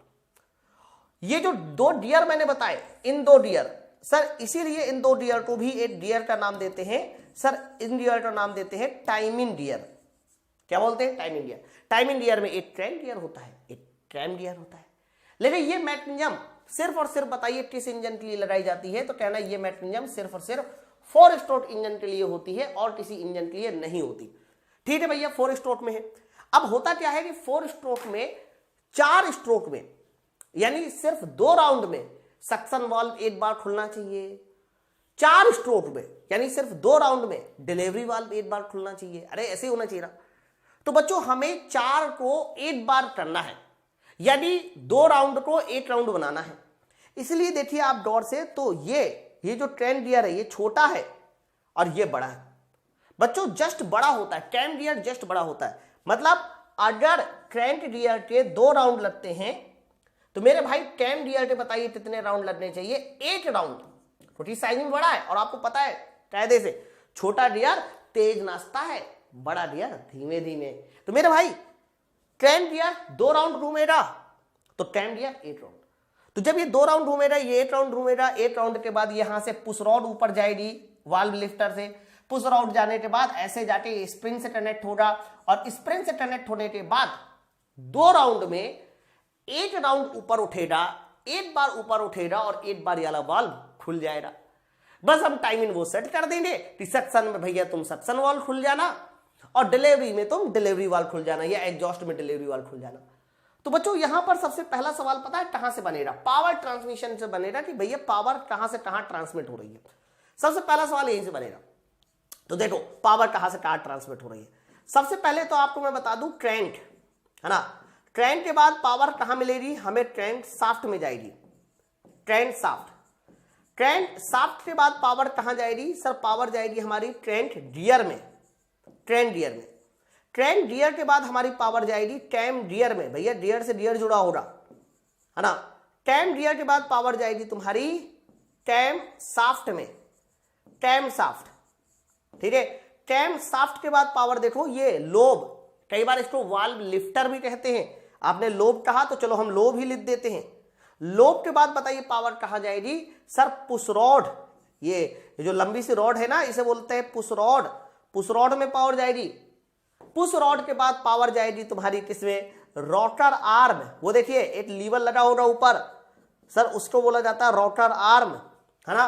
रोटर आर्म के बाद पावर जाएगी तुम्हारी स्प्रिंग और स्प्रिंग के बाद बताइए हमारी पावर कहां जाएगी? Sir valve. चेक कर लो जल्दी से, ठीक है। अब आपको इसका मतलब ये हुआ कि पावर ट्रांसमिशन आपको सर समझ में आ गया कि पावर का ट्रांसमिशन कहां से कहां हो रहा है।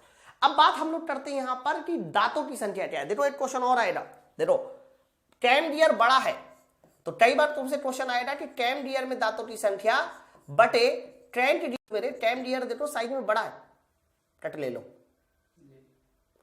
कैम गियर बड़ा है तो कैम गियर बड़ा है तो कैम गियर में दांतों की संख्या 2 बोलिए और क्रैंक गियर में दांतों की संख्या कितनी बोलिए? 8 बोलिए है ना। तो ध्यान रखना कैम गियर साइज में बड़ा होता है, लेकिन ये तो दांतों की संख्या का अनुपात है। कई बार हम लोग स्पीड का भी अनुपात देखते हैं। तो बच्चों ऊपर कैम गियर में दांतों की संख्या कम है तो कैम गियर में दांतों की संख्या ज्यादा है, तो जो गियर बड़ा होता है उसकी स्पीड कम होती है ना। बड़े वाले गियर की स्पीड कम होती है, छोटे वाले गियर की स्पीड ज्यादा होती है। तो अगर मुझे स्पीड का क्रम पूछेगा तो ये बताना है। तो कई बार आप लोगों से एग्जाम में स्पीड का भी क्रम पूछता है और कई बार आप लोगों से एग्जाम में सर दांतों की संख्या का क्रम भी पूछता है, ठीक है। तो मैंने जो बातें आपको यहां बताई हैं, मैं उम्मीद करता हूं कि आप में से सारे लोगों को ये बात समझ में आई होगी।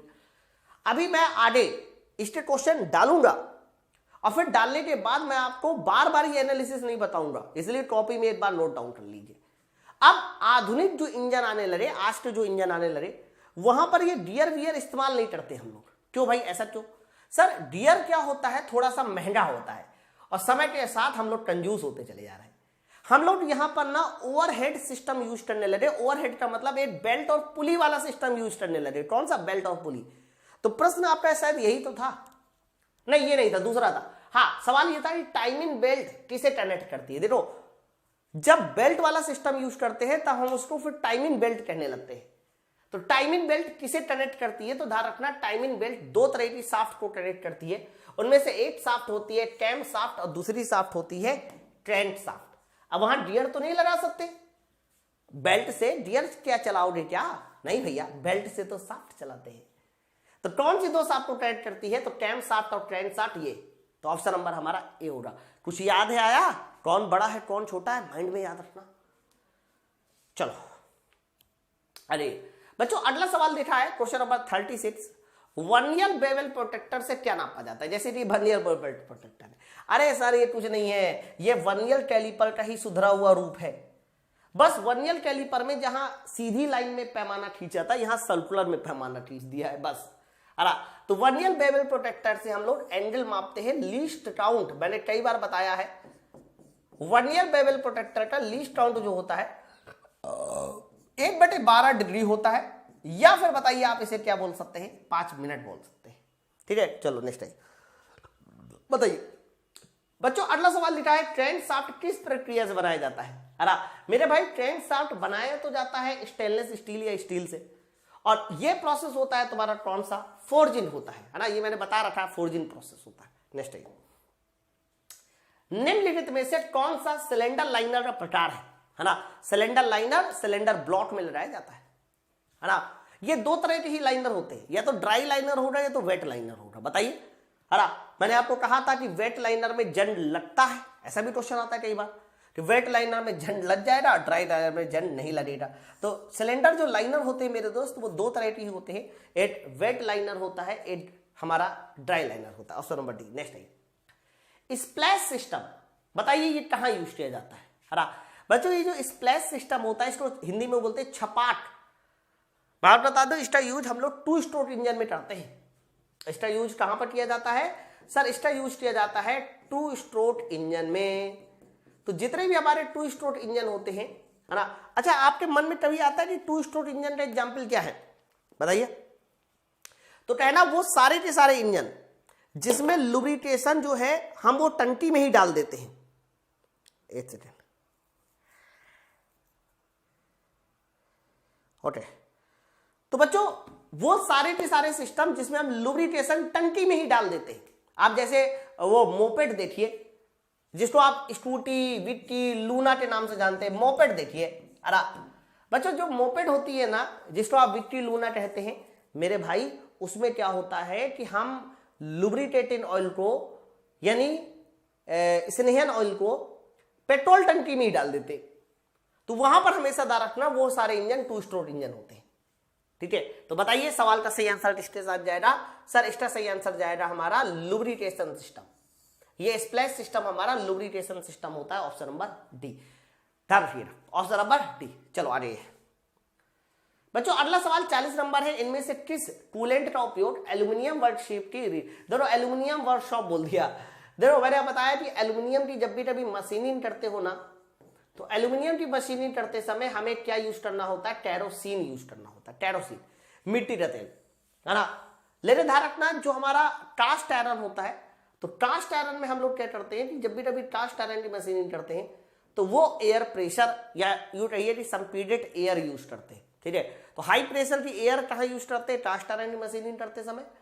केरोसिन यूज करते हैं हम लोग एल्यूमिनियम की मशीनिंग करते समय। चलो आ जाइए 41 नंबर।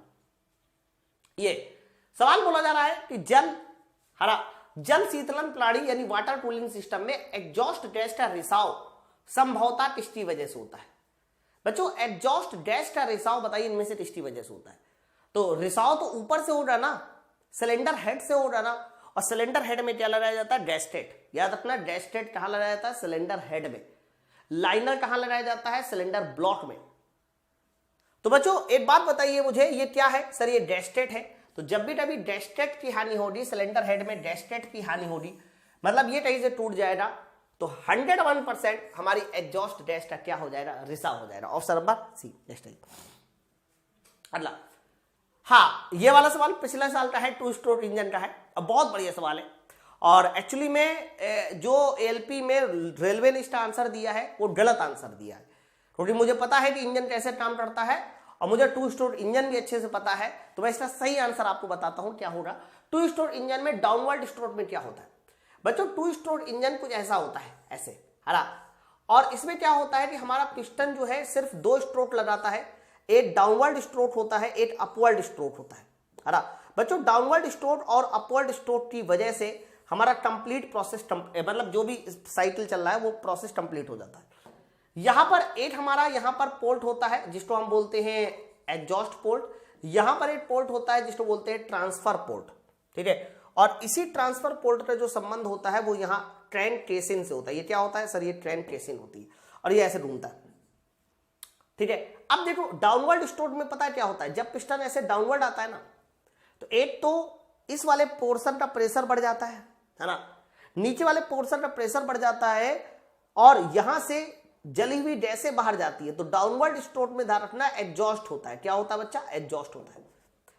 लेकिन ये वाले पोर्शन का प्रेशर बढ़ जाता है तो यहां से फ्यूल ऐसे जाता है और ट्रेन केसिन में आता है, ठीक है। तो डाउनवर्ड स्ट्रोक में दो चीजें होती है, एक तो हमारी जली हुई गैस बाहर जाती है और बच्चों याद रखना ये नया चार्ज है ना, ये वापस से नया चार्ज हमारा ट्रेन केसिन में आता है। कहां आता है? ट्रेन केसिन में आता है, ठीक है।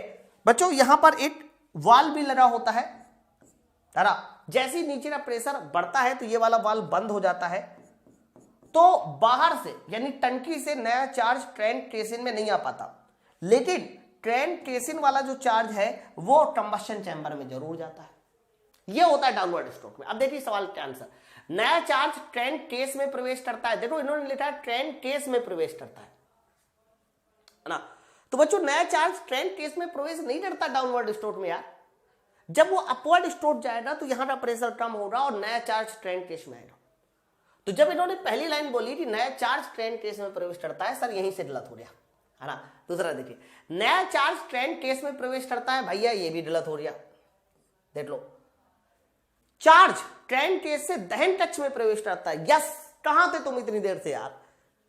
चार्ज ट्रेन केस से दहन कक्ष में प्रवेश करता है और आगे क्या लिखा है? एग्जॉस्ट गैस निकल जाती है। या एकदम सही, चार्ज दहन कक्ष में प्रवेश करता है।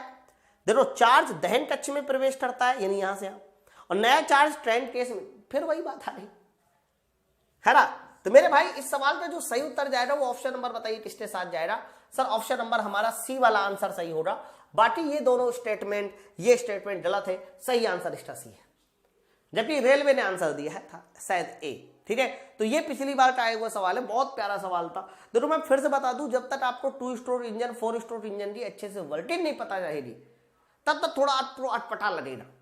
लेकिन मुद्दे की बात यही है ना कि आप लोगों ने पहले कितना पढ़ा रखा है कि नहीं। चलो अगला सवाल देखिए, नेक्स्ट आइए अगला, ये लीजिए।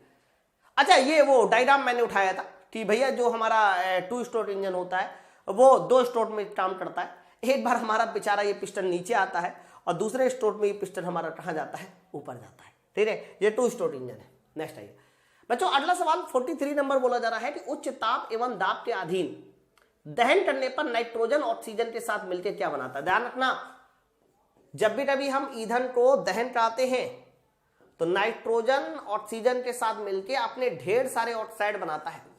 उन ढेर सारे ऑक्साइड को रिप्रेजेंट करने का तरीका होता है NOx। क्या होता है? NOx होता है ऑप्शन नंबर ए के साथ। तो NO2 NO नहीं कहना, सिर्फ NOx कहना। नेक्स्ट आइए, ऑटोमोबाइल की बैटरी में कौन से अम्ल का यूज करते हैं? कई बार मैंने रिपीट किया है, ऑटोमोबाइल की बैटरी में हम लोग सल्फ्यूरिक अम्ल का इस्तेमाल करते हैं, इसी को भैया किंग ऑफ केमिकल भी कहा जाता है? चलो नेक्स्ट आइए, ABS सिस्टम क्या होता है बताओ? पहले तो पूरा नाम इन्होंने पूछा है। तो ऑटोमेटिक ब्रेक सिस्टम होता है कि एक्चुअल ब्रेक सिस्टम होता है कि एंटी लॉक सिस्टम होता है? आप मुझे बताइए इसका पूरा नाम क्या है। तो बच्चों ध्यान रखना, ABS सिस्टम होता है anti lock braking system. Anti lock braking system ये हमारा ABS सिस्टम का पूरा नाम। पता ये है क्या? एक्चुअली में इस सिस्टम की वजह से हमारी जो गाड़ियां हैं कि जब हम ब्रेक लगाते हैं ना, तो ब्रेक लगाने के बाद गाड़ियां फिसलती है, तो ABS सिस्टम की वजह से उसी फिसलन को कम किया जाता है, ठीक है। तो ब्रेक लगाने के बाद गाड़ियों को फिसलने से कम करना, ये ABS सिस्टम होता है ऑप्शन नंबर डी के साथ। नेक्स्ट आइए, पिस्टन की गति के सापेक्ष वाल्वों के खुलने और बंद होने को क्या बोला जाता है? भैया जैसे जैसे पिस्टन आगे पीछे बढ़ता है, मूव करता है, तो हमारा जो ट्रेन गियर है या ट्रेन शाफ्ट है वो घूमती है। और मैंने आपको बताया कि ट्रेन शाफ्ट के घूमने से कैम शाफ्ट घूमती है, कैम शाफ्ट के घूमने से हमारा कैम गियर वगैरह सब घूमता है और वाल्व खुलते और बंद होते हैं। तो इनको हम लोग किस नाम से जान सकते हैं? सर इनको बोला जाता है वाल्व टाइमिंग। क्या बोलते हैं इसको? सर इसको बोलते हैं वाल्व टाइमिंग। कि पिस्टन की गति के सापेक्ष वाल्व का खुलना बंद होना यानी वाल्व का ऑपरेट होना क्या कहलाता है? वाल्व टाइमिंग कहलाता है। Option number C. बताइए बच्चों, बोला जा रहा है ड्रिल का क्लियरेंस एंगल कितना होता है?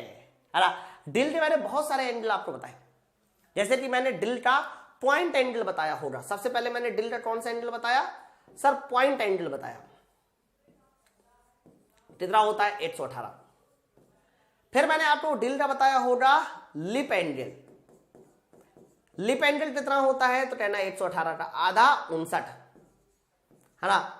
और कौन सा बताया था, हेलिक्स एंगल बताया होगा ड्रिल का। ड्रिल का हेलिक्स एंगल कितना होता है तो कहना 30 डिग्री। और फिर ड्रिल का क्लियरेंस एंगल, ये सब ड्रिल बिट के एंगल है, तो ड्रिल बिट का क्लियरेंस एंगल कितना होता है तो कह देना 8 से 12 डिग्री है ना। तो ये सारे के सारे पॉइंट आपको एकदम याद होने चाहिए। ऑप्शन नंबर ए सवाल का सही उत्तर। नेक्स्ट आइए बच्चों, अगला सवाल लिखा है रिंग की चौड़ाई और पिस्टन के ग्रुप्स के बीच की चौड़ाई का अंतर क्या कहलाता है। बहुत बढ़िया सवाल है ना, बहुत बढ़िया सवाल है। एक बार इसको फिर से पढ़िए और मुझे बताइए कि इस सवाल का सही आंसर किसके साथ जाना चाहिए।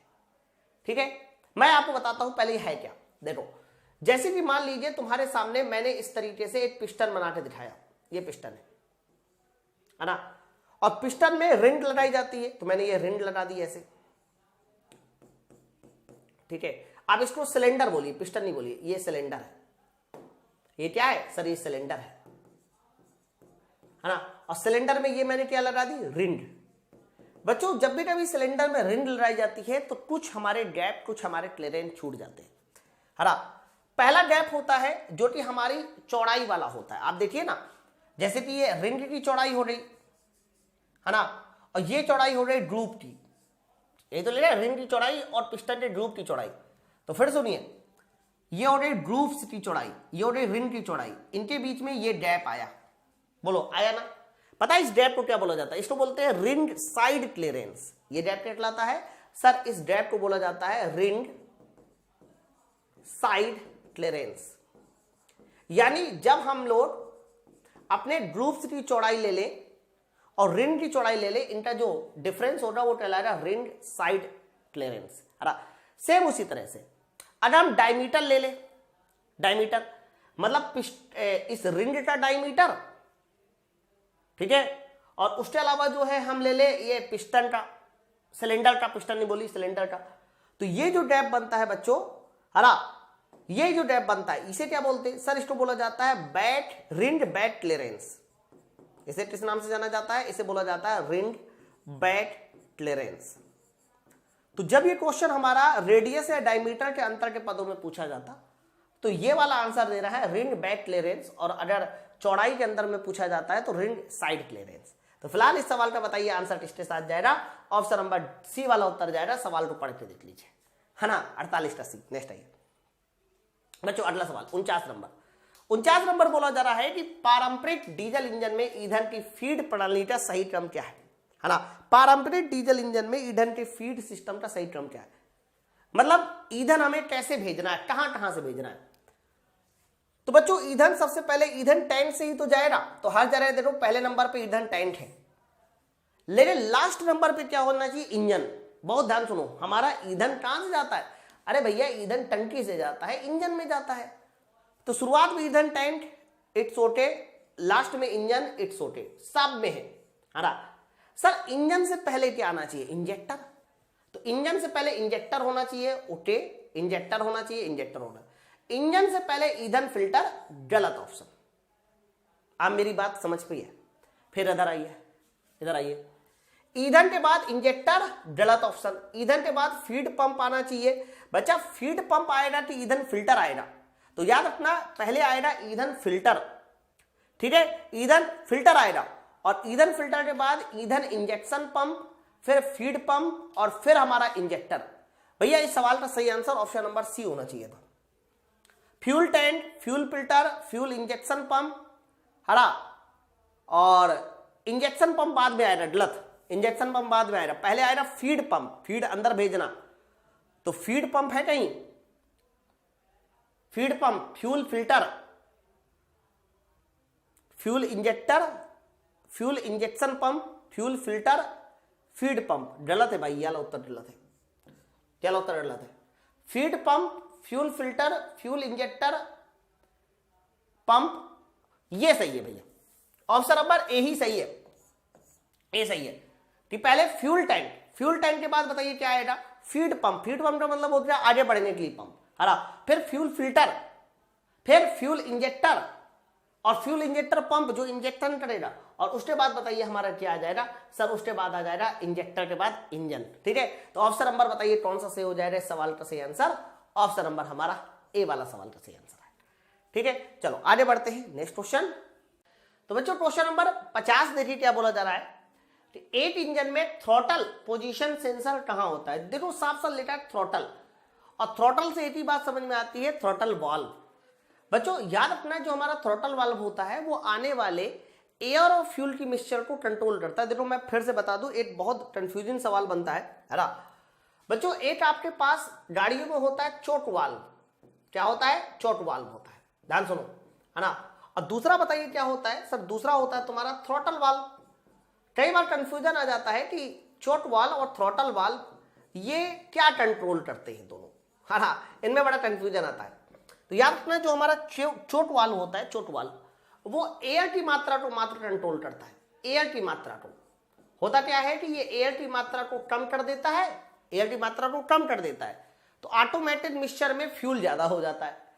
लेकिन जो थ्रॉटल वाल्व है वो याद रखना एयर और फ्यूल का मिक्सचर कंट्रोल करता है, एयर और फ्यूल का मिक्सचर कंट्रोल करता है हमारा throttle valve. Sir throttle valve इसलिए कहां लगाया जाए, अब आप ये सोचो कि एयर और फ्यूल का मिक्सचर कहां से अंदर आता है, तो कह देना एयर और फ्यूल का मिक्सचर अंदर आता है बच्चों इनलेट मैनीफोल्ड से। मैनीफोल्ड एक जनरल वर्ड होता है, मैनीफोल्ड का मतलब होता है पाइप। तो आप बताओ थ्रॉटल वाल्व अगर एयर और फ्यूल के मिक्सचर को कंट्रोल करना है तो उसे कहां लगाया जाना चाहिए सर, वो इनलेट मैनीफोल्ड पे होगा, ऑप्शन नंबर सी। चलो अगले एंटी फ्रीज, ये फ्रीज नहीं है फ्रीज होता है बच्चों। एंटी फ्रीज विलयन के लिए डीजल इंजन में सामान्यतः किसका उपयोग किया जाता है, बड़ा प्यारा सवाल है और मैं इसको पहले समझा देता हूं। देखो आपने देखा और मैं सारे क्वेश्चन सॉल्व कराता हूं, मैं हर एक चीज के पीछे का लॉजिक बताता हूं। बताने तो मैं भी कह सकता हूं आंसर भी आंसर भी आंसर भी निकल नहीं, पहले आप इस बात को पहले मतलब समझो कि ये है क्या, कहना क्या चाहते हो। सुनिए क्या मतलब है, अपने भारत देश में पड़ती है गर्मी, तो हमारा जो पेट्रोल डीजल है वो तो तेल बना रहता है। लेकिन बहुत सारे ऐसे कंट्री हैं जहां पर इतनी भयंकर सर्दी पड़ती है, जैसे कि आप रसिया चले जाओ, रसिया में इतनी भयंकर सर्दी पड़ती है कि सारे के सारे आदमी भी जम जाते हैं। तो वहां जो डीजल होगा वो तो जम जाएगा पेट्रोल में, इंजन में भरे भरे। तो उस डीजल को जमने से रोकने के लिए, ध्यान सुनना, उस डीजल को जमने से रोकने के लिए हम लोग उसमें ग्लाइकॉल और ग्लिसरीन मिलाते हैं, है ना। ग्लाइकॉल और ग्लिसरीन मिलाने से उसके अंदर एक प्रॉपर्टी डेवलप करती है एंटी फ्रीज, यानी फ्रीज का उल्टा। Okay, option number B. पता चले आप रसिया चले जाओ और आपका डीजल जल जाए, तो आपकी जम जाए, तो आपकी गाड़ी कहां से स्टार्ट होगी, है ना। बच्चों 52 नंबर सवाल बोला जा रहा है कि 6 सिलेंडर में बताइए कितना हमारा फायर इन ऑर्डर रखा जाता है। ये मैंने याद कराया है इसलिए मैं इसको रिपीट नहीं करूंगा, आप पिछले लेक्चर देखिए। 153, 624 ये सबसे most important fire in order होता है for 6 cylinder engine, option number C. Next है अगला, डीजल इंजन में गवर्नर का कार्य क्या है। बच्चों गवर्नर ना फ्यूल की मात्रा को कंट्रोल करके इंजन के स्पीड फ्लक्चुएशन को कम करता है। लेकिन कंट्रोल किसको करता है सर, कंट्रोल करता है फ्यूल की मात्रा को, फ्यूल की मात्रा को कंट्रोल करता है। फिर मैंने आपको डीजल गवर्नर का प्रकार भी बताया था कि इसमें कौन सी गवर्निंग होती है ना। तो शायद मुझे याद आ रहा है, मैंने आपको बता रखा है, मैं ऐसे ओनली बोल देता हूं। हिट एंड मिस ये होती है गैस इंजन में, क्वालिटेटिव डीजल इंजन में, क्वांटिटेटिव पेट्रोल इंजन में। 3 तरह की गवर्निंग होती है, ऑप्शन नंबर डी फ्यूल की मात्रा को कंट्रोल करके सॉल्व करता है। चलो स्लिप गेज के अनुप्रस्थ काट का क्षेत्रफल क्या है। बच्चों ये जो स्लिप गेज है ना, ये छोटी छोटी पत्ती होती है ना। और ध्यान रखना स्लिप गेज को हम एक और नाम से भी जानते हैं सर, इसको बोलते हैं जोहानसन गेज। क्या बोला जाता है सर, इसको बोला जाता है जोहानसन गेज, स्लिप गेज को। इसका जो अनुप्रस्थ काट का एरिया होता है मेरे भाई वो 32x9 mm होता है ना। बहुत सारे अलग अलग तरह की पट्टियां होती हैं जिसकी मोटाई अलग अलग होती है, लेकिन चौड़ाई और वो जो होती है वो हमारी सेम होती है, एरिया सेम होता है 32x9 mm का। नेक्स्ट है अगला बच्चों 55 नंबर सवाल बोला जा रहा है कि कौन सी चक के द्वारा पकड़ा गया जॉब स्वतः अलाइन हो जाता है। स्वतः मतलब स्वयं अलाइन हो जाता है। तो मेरे भाई याद रखना जो हमारा थ्रीजा चक होता है उसमें एक बार हैंडल डालिए, घुमा दीजिए, तीनों जोबड़े एक साथ खुलेंगे, एक साथ बंद हो जाएंगे, है ना। तो ये जो हमारा त्रिज्या चट होता है ना बच्चों, ये इसका जो चट है वो सेल्फ अलाइन हो जाता है, और इसीलिए ध्यान रखना इसको हम एक नाम से भी जानते हैं सर, इसको बोला जाता है self centring chuck. Self centring chuck बोलते हैं। Option number C. स्वतः खुलते हैं, स्वतः बंद हो जाते हैं। अगला सवाल देखिए, यदि आप विषम आकार के जॉब को पकड़ते हैं, विषम मतलब जिसका आकार जो है अलग हो, बेकार सा हो, तो हम लोगों को क्या यूज करना चाहिए बच्चों? मैंड्रिल वेरी वेरी इंपॉर्टेंट है। लेथ मशीन में जब भी कभी खोखले जॉब को पकड़ना होता है तो हम लोग मैंड्रिल का इस्तेमाल करते हैं, खोखले जॉब को पकड़ने के लिए। लेकिन विषम आकार के जॉब को पकड़ने के लिए हम फेस प्लेट का इस्तेमाल करते हैं, है ना। अगर लेथ मशीन में आपको ऐसे जॉब पकड़ने हैं जिनका आकार इरेगुलर है तो हम लोग ध्यान रखना वहां पर फेस प्लेट का इस्तेमाल करते हैं। Option number A. मैंड्रिल भी बड़ा इंपॉर्टेंट है, खोखले जॉब को पकड़ता है मैंड्रिल। नेक्स्ट आइए। ओके, 57 नंबर सवाल देखिए, निम्नलिखित में से कौन सा चैम्फरिंग करने का उद्देश्य है? आप मुझे बताओ इनमें से कौन चैम्फरिंग करने का उद्देश्य है। पहले चैम्फरिंग समझो क्या होती है। जैसे कि मान लीजिए मैंने आपके सामने ये रॉड बना के दिखाई, है ना बच्चों। अगर इस रॉड का ये जो किनारे वाला एरिया है, ये जो तीक्ष्ण एरिया है, एकदम नुकीला एरिया है सर, इस नुकीले एरिया को अगर हम लोग इस तरीके से काम ले ले, ऐसे ऐसे, ठीक है, तो ध्यान रखना इसको बोलते हैं चैम्फरिंग करना। चैम्फरिंग पहला आंसर है सॉफ्ट कॉर्नर बचाने के लिए, एकदम सही है, सॉफ्ट कॉर्नर बचाता है। दूसरा है चूड़ी काटने से पहले, बिल्कुल एकदम सही, चूड़ी काटने से पहले हमें चैम्फरिंग करनी होती है। और होल और शाफ्ट की असेंबली आसान बनाने के लिए भी हम चैम्फरिंग करते हैं। एक्चुअली में जब होल और शाफ्ट की असेंबली करते हैं तो इस तरह से अगर ऐसे किनारा बनाया जाता है तो असेंबली करना आसान हो जाता है। तो मेरे दोस्त इस सवाल का सही उत्तर ऑप्शन नंबर डी वाला उत्तर जाएगा, उपरोक्त सभी। नेक्स्ट आइए, धातुओं में अनिलिंग क्यों की जाती है? हीट ट्रीटमेंट प्रोसेस है। अनिलिंग का मतलब होता है कि हम अपने जॉब को क्रिटिकल टेम्परेचर से ऊपर गर्म कर रहे हैं। मैं फिर से बता दूं, अनिलिंग में जॉब को बताइए कहां गर्म करना होता है, तो कह देना क्रिटिकल टेम्परेचर से ऊपर, है ना। और कितना ऊपर गर्म करते हैं? 50 से 60 डिग्री, क्रिटिकल टेम्परेचर से 50 से 60 डिग्री सेंटीग्रेड ऊपर गर्म करते हैं। फिर धीरे धीरे भट्टी में ठंडा करते हैं, और जब ठंडा भी कहां करते हैं तो कह देना इसको ठंडा किया जाता है फर्नेस में, भट्टी में। बच्चों जब भट्टी में ठंडा करते हैं मेरे भाई तो आंतरिक प्रतिबल दूर हो जाता है, तो इसका सही आंसर जाएगा removes internal stress. Option number A वाला सही आंसर होगा, रिमूव्स इंटरनल स्ट्रेस। नेक्स्ट आइए, गो और नो गो डेज का उद्देश्य क्या है? बच्चों गो और नो गो डेज सबको पता होगा, है कुछ नहीं होता है, ये एक्यूरेसी के साथ साथ स्पीड बढ़ा देता है। जैसे कि मैंने इंडस्ट्री में कोई ये जॉब बनाया, अब मुझे ये पता करना है कि ये जॉब मेरे काम का है कि नहीं, तो मैंने डेज बना दिया। डेज क्या करता है कि जॉब को नाप कर बता देता है कि ये काम का है नहीं है। उसके लिए दो सिरे होते हैं, गो सिरा होता है, नो गो सिरा होता है। बच्चों ये दोनों डेज अपर लिमिट और लोअर लिमिट में बनाए जाते हैं। गो सिरा अपर लिमिट इस तरह अलग अलग तरह का होता है ना। कई बार हम लोग गो सिरे को अपर लिमिट का बनाते हैं और कई बार गो सिरे को लोअर लिमिट का भी बनाते हैं। डिपेंड करता है कि गेज कौन सा है, वो हमारा प्लग गेज है कि रिन गेज है, ठीक है। ये भी क्वेश्चन आता है कि प्लग गेज में गो सिरा कैसा बनाते हैं, ये भी क्वेश्चन आता है। अपर लिमिट का बनाते हैं कि लोअर लिमिट का बनाते हैं, किसी दिन मैं लाउट सॉल्व करा दूंगा उसको भी। लेकिन कहते हैं इनको कौन से गेज है, तो कहना कहते हैं इनको लिमिट गेज है। अरे पिच गेज की मदद से हम लोग चूड़ों की क्या बताते हैं, पिच बताते हैं। और रेडियस गेज की मदद से हम लोग रखना रेडियस बताते हैं। क्या बताते हैं? रेडियस बताते हैं। ओके, ऑप्शन नंबर सी फिलहाल आंसर जाएगा, लिमिट गेज बोलते हैं हम लोग इसको। अगला सवाल देखिए, एक थ्रेड की शिखर और जड़ को मिलाने वाली सरफेस क्या होती है? जैसे कि मैंने आपसे कहा कि मेरे पास ये कोई चूड़ी है, हरा बच्चों याद रखना, चूड़ी का जो ऊपर वाला सिरा होता है, इस ऊपर वाले सिरे को बताइए किस नाम से जाना जाता है? क्रीस्ट बोलते हैं, हरा। नीचे वाला जो सिरा होता है इसको रूट बोलते हैं। और रूट और क्रीस्ट को मिलाने वाली जो सरफेस होती है दोस्त मेरे, वो बताइए क्या होती है? सर वो होती है फ्लैंक, है ना। इसी तरीके से याद रखना बच्चों, ये जो गहराई होती है, ये गहराई सर इसे बोला जाता है depth of thread. Depth of thread यानी चूड़ी की गहराई। आप मेरी बात समझ पा रहे हैं, नहीं समझ पा रहे? तो सवाल का बताइए उत्तर किसके साथ जाना चाहिए? इन्होंने बोला है कि शिखर और जड़ को मिलाने वाली, क्रीस्ट और रूट को मिलाने वाली सरफेस को बताइए किस नाम से जाना जाता है? सर फ्लैंक कहते हैं। ऑप्शन नंबर डी सवाल का सही उत्तर होगा। नेक्स्ट आइए अगला, बताओ बच्चों 61 नंबर सवाल बोला जा रहा है। क्या बोला जा रहा है सुन लेते इसकी भी, हरा खाली जगह सख्त करने की एक प्रक्रिया है जिससे कि बाहरी परत को कार्बन की बढ़ती हुई मात्रा के साथ कठोर बनाया जाता है। बढ़िया बात।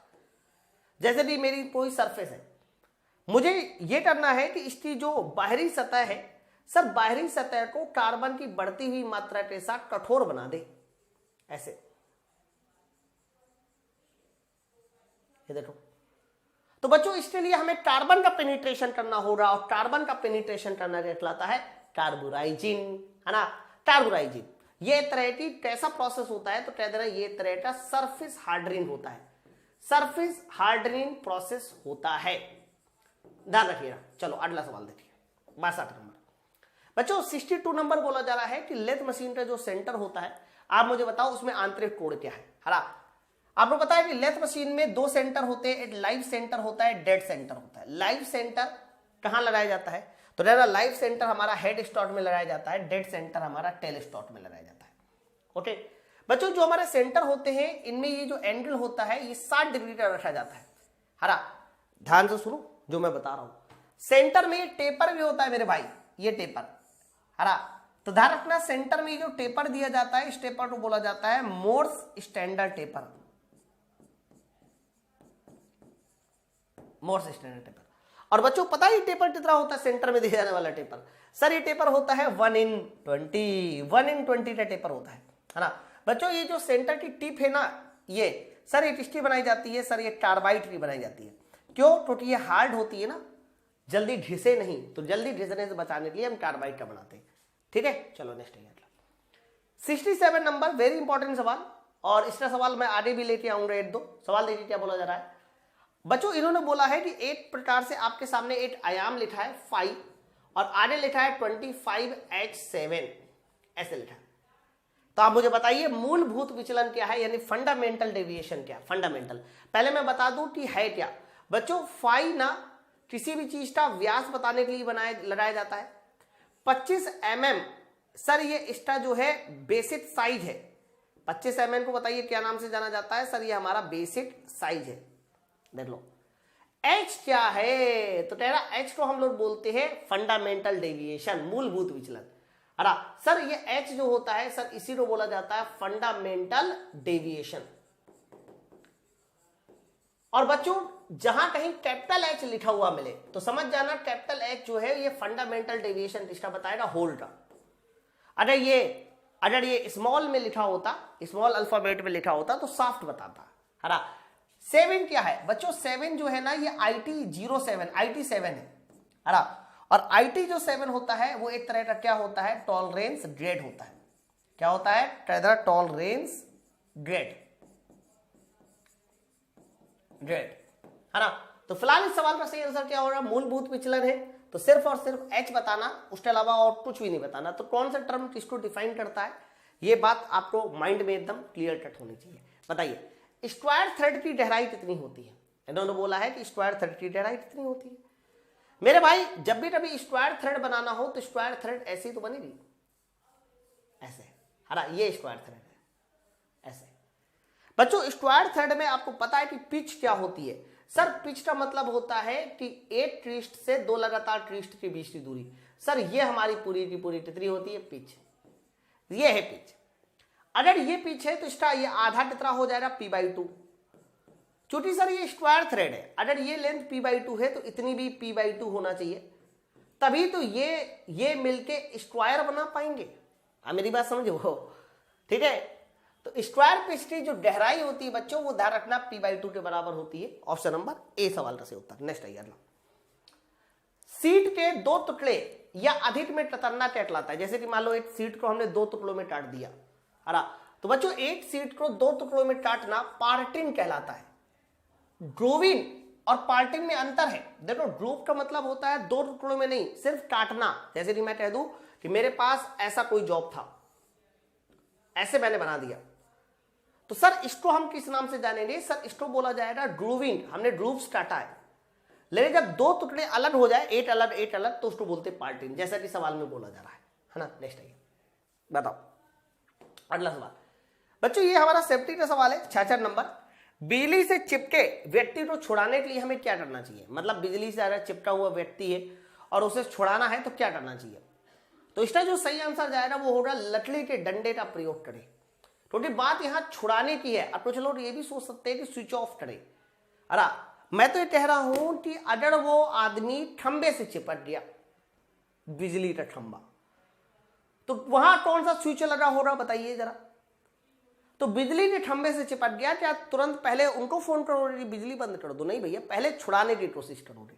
जितनी देर तुम्हारी घंटी बजेगी उतनी देर में तो उसका घंटा बज जाएगा। सवाल देखिए क्या अगला 67 नंबर बोला जा रहा है कि यात्री कारों में उत्सर्जन को किस इकाई में मापते हैं। है ना बच्चों, जो हमारी यात्री कार होती है, कोई भी कार ले लो, उसमें ना जो हमारी दर्द गैसें है, फ्लू गैसें, वो उत्सर्जित होती है और उसी के उत्सर्जन के आधार पे हम लोग ये डिसाइड करते हैं कि आपकी गाड़ी का पोल्यूशन किस तरह का है ना। हालांकि अभी तो हम लोग का पोल्यूशन काफी अच्छा हो गया।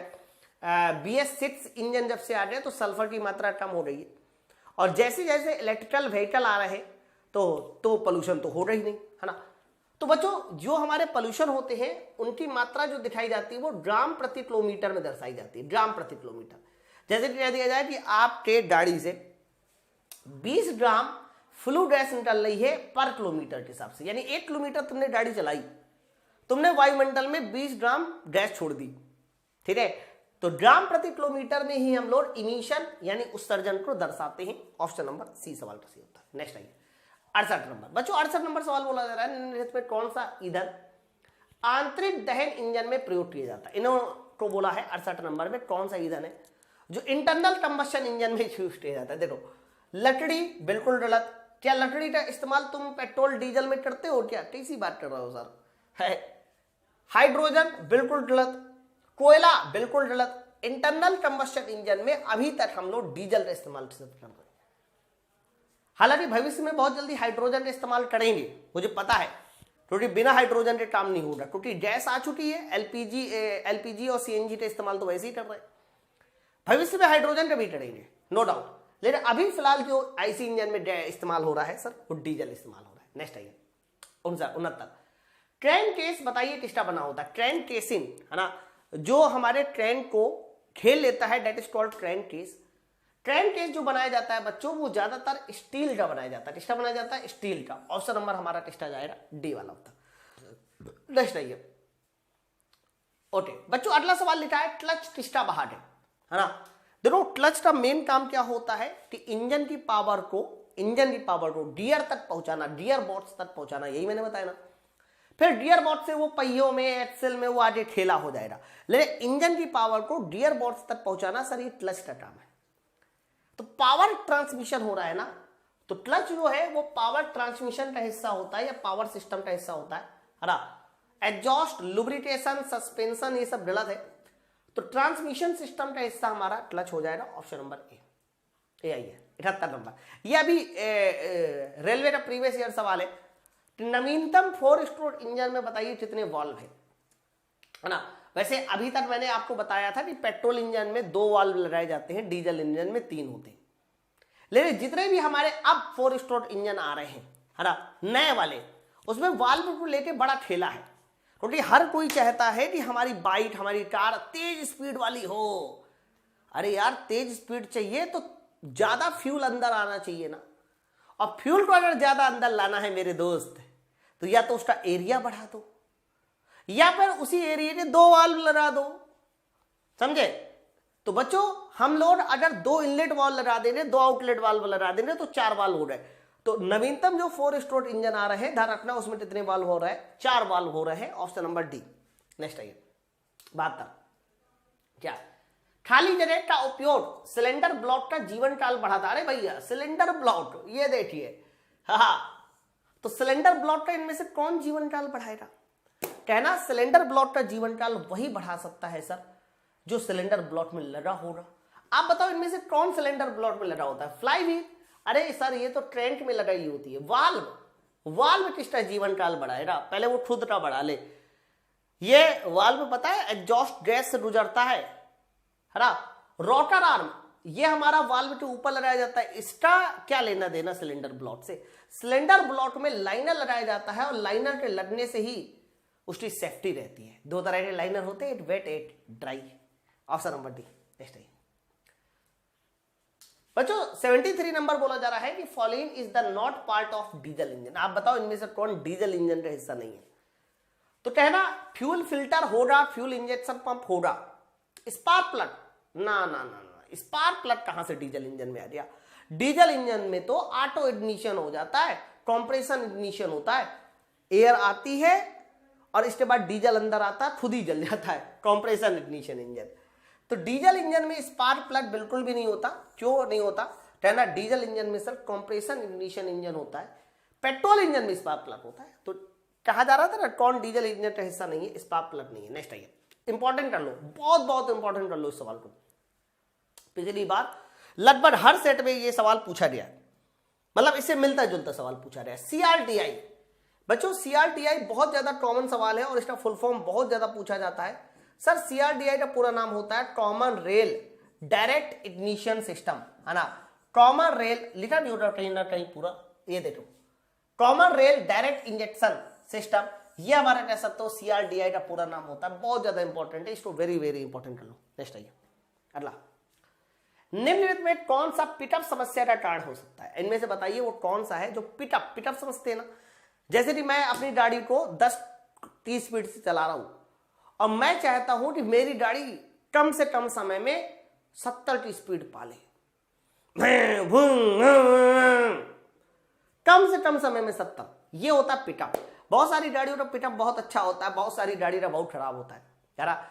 जैसे कि आप मान लीजिए लिए हो बुलेट, तो बुलेट में आप 10 से 70 पा सकते हो, लेकिन मान लीजिए आप लूना लियो, विक्की लूना, तो क्या 10 से 70 जा सकते हो? नहीं यार, थोड़ा समय लग सकता है, वो भी समय लगे, भगवान पता नहीं जाए कि न जाए 10 से 70। तो बच्चों पिटअप की जो समस्या होती है वो अंदर के प्रेशर की वजह से होती है। अंदर का प्रेशर अगर कम हो गया तो पिटअप नहीं आएगा, प्रेशर ज्यादा है तो। चलो सवाल तो देखते हैं, सवाल क्या है। इन्होंने बोला है कि कौन सा इंजन पिटअप समस्या का कारण है? घिसा हुआ क्लच, लुब्रिकेशन सिस्टम, लुब्रिकेशन की कमी। बच्चा इसका जो सही आंसर जाएगा वो घिसा हुआ क्लच आएगा, और कोई उत्तर मिल ही नहीं रहा। देखो फ्यूल टैंक में कम ईंधन, उससे क्या मतलब, उससे क्या ही मतलब पिटअप से यार? स्नेहन की कमी, ये सब गलत है ना बच्चों? अगर क्लच घिसा हुआ है तो वो अच्छे से पकड़ ही नहीं मजबूत कर पाएगा, समझे ना? तो जब अच्छे से पकड़ ही मजबूत नहीं होगी तो मेरे भाई इस सवाल का जो सही आंसर जाएगा वो ऑप्शन नंबर ए। क्या कूलिंग सिस्टम से मतलब हो सकता है? नहीं यार। स्नेहन से मतलब हो सकता है, लुब्रिकेशन से मतलब नहीं होगा। घिसा हुआ क्लच ही इसका आंसर सही होगा, ऑप्शन नंबर ए, और कोई ऑप्शन नहीं है ना, है ना? ठीक है, तो यहां पर हमारे 75 क्वेश्चन पूरी तरह से फिनिश होते हैं। ये हमारा डीजल मैकेनिक यानी ऑटोमोबाइल का चौथा सेट था। आप परेशान मत होइए, मैं फिर से कह रहा हूं, आप परेशान मत होइए। मैं 10-12 तारीख तक जो है सारे सेट सॉल्व करा दूंगा। देखो होता क्या है ना कि आप लोगों को लग रहा होगा कि 75 क्वेश्चन सॉल्व ही तो कराना है, क्वेश्चन बनाना ही तो है। नहीं भाई, क्वेश्चन अगर हमें ऐसे ही कूड़ा भी जैसे भरना होता ना, हम भर देते। बहुत सारे क्वेश्चन है, एक दिन में टाइप कराते भर देते, लेकिन भैया हमें वो क्वेश्चन सेलेक्ट करके चुनना पड़ता है जो आपके एग्जाम में आने वाले, उसके लिए थोड़ा तो समय चाहिए ना। तो आप सब लोग बिल्कुल भी परेशान मत होइए, मेरा आपसे वादा है, मुझे चाहे रात भर जागना पड़े, मैं आपका एग्जाम से पहले पहले सारे सेट सॉल्व करा दूंगा। हम लोग कोई भी पुराना सेट नहीं दे रहे हैं, मैं आपको बताऊं। हर एक सेट को प्रीवियस ईयर पेपर से कंपेरिजन करते हैं, फिर उसके बाद हम पेपर बनाते हैं, फिर उसके बाद सॉल्व कराते हैं।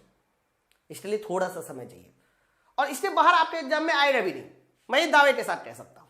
ठीक है, चलो फिर मिलते हैं हम लोग नेक्स्ट वीडियो में अगले सेट के साथ। Thank you very much.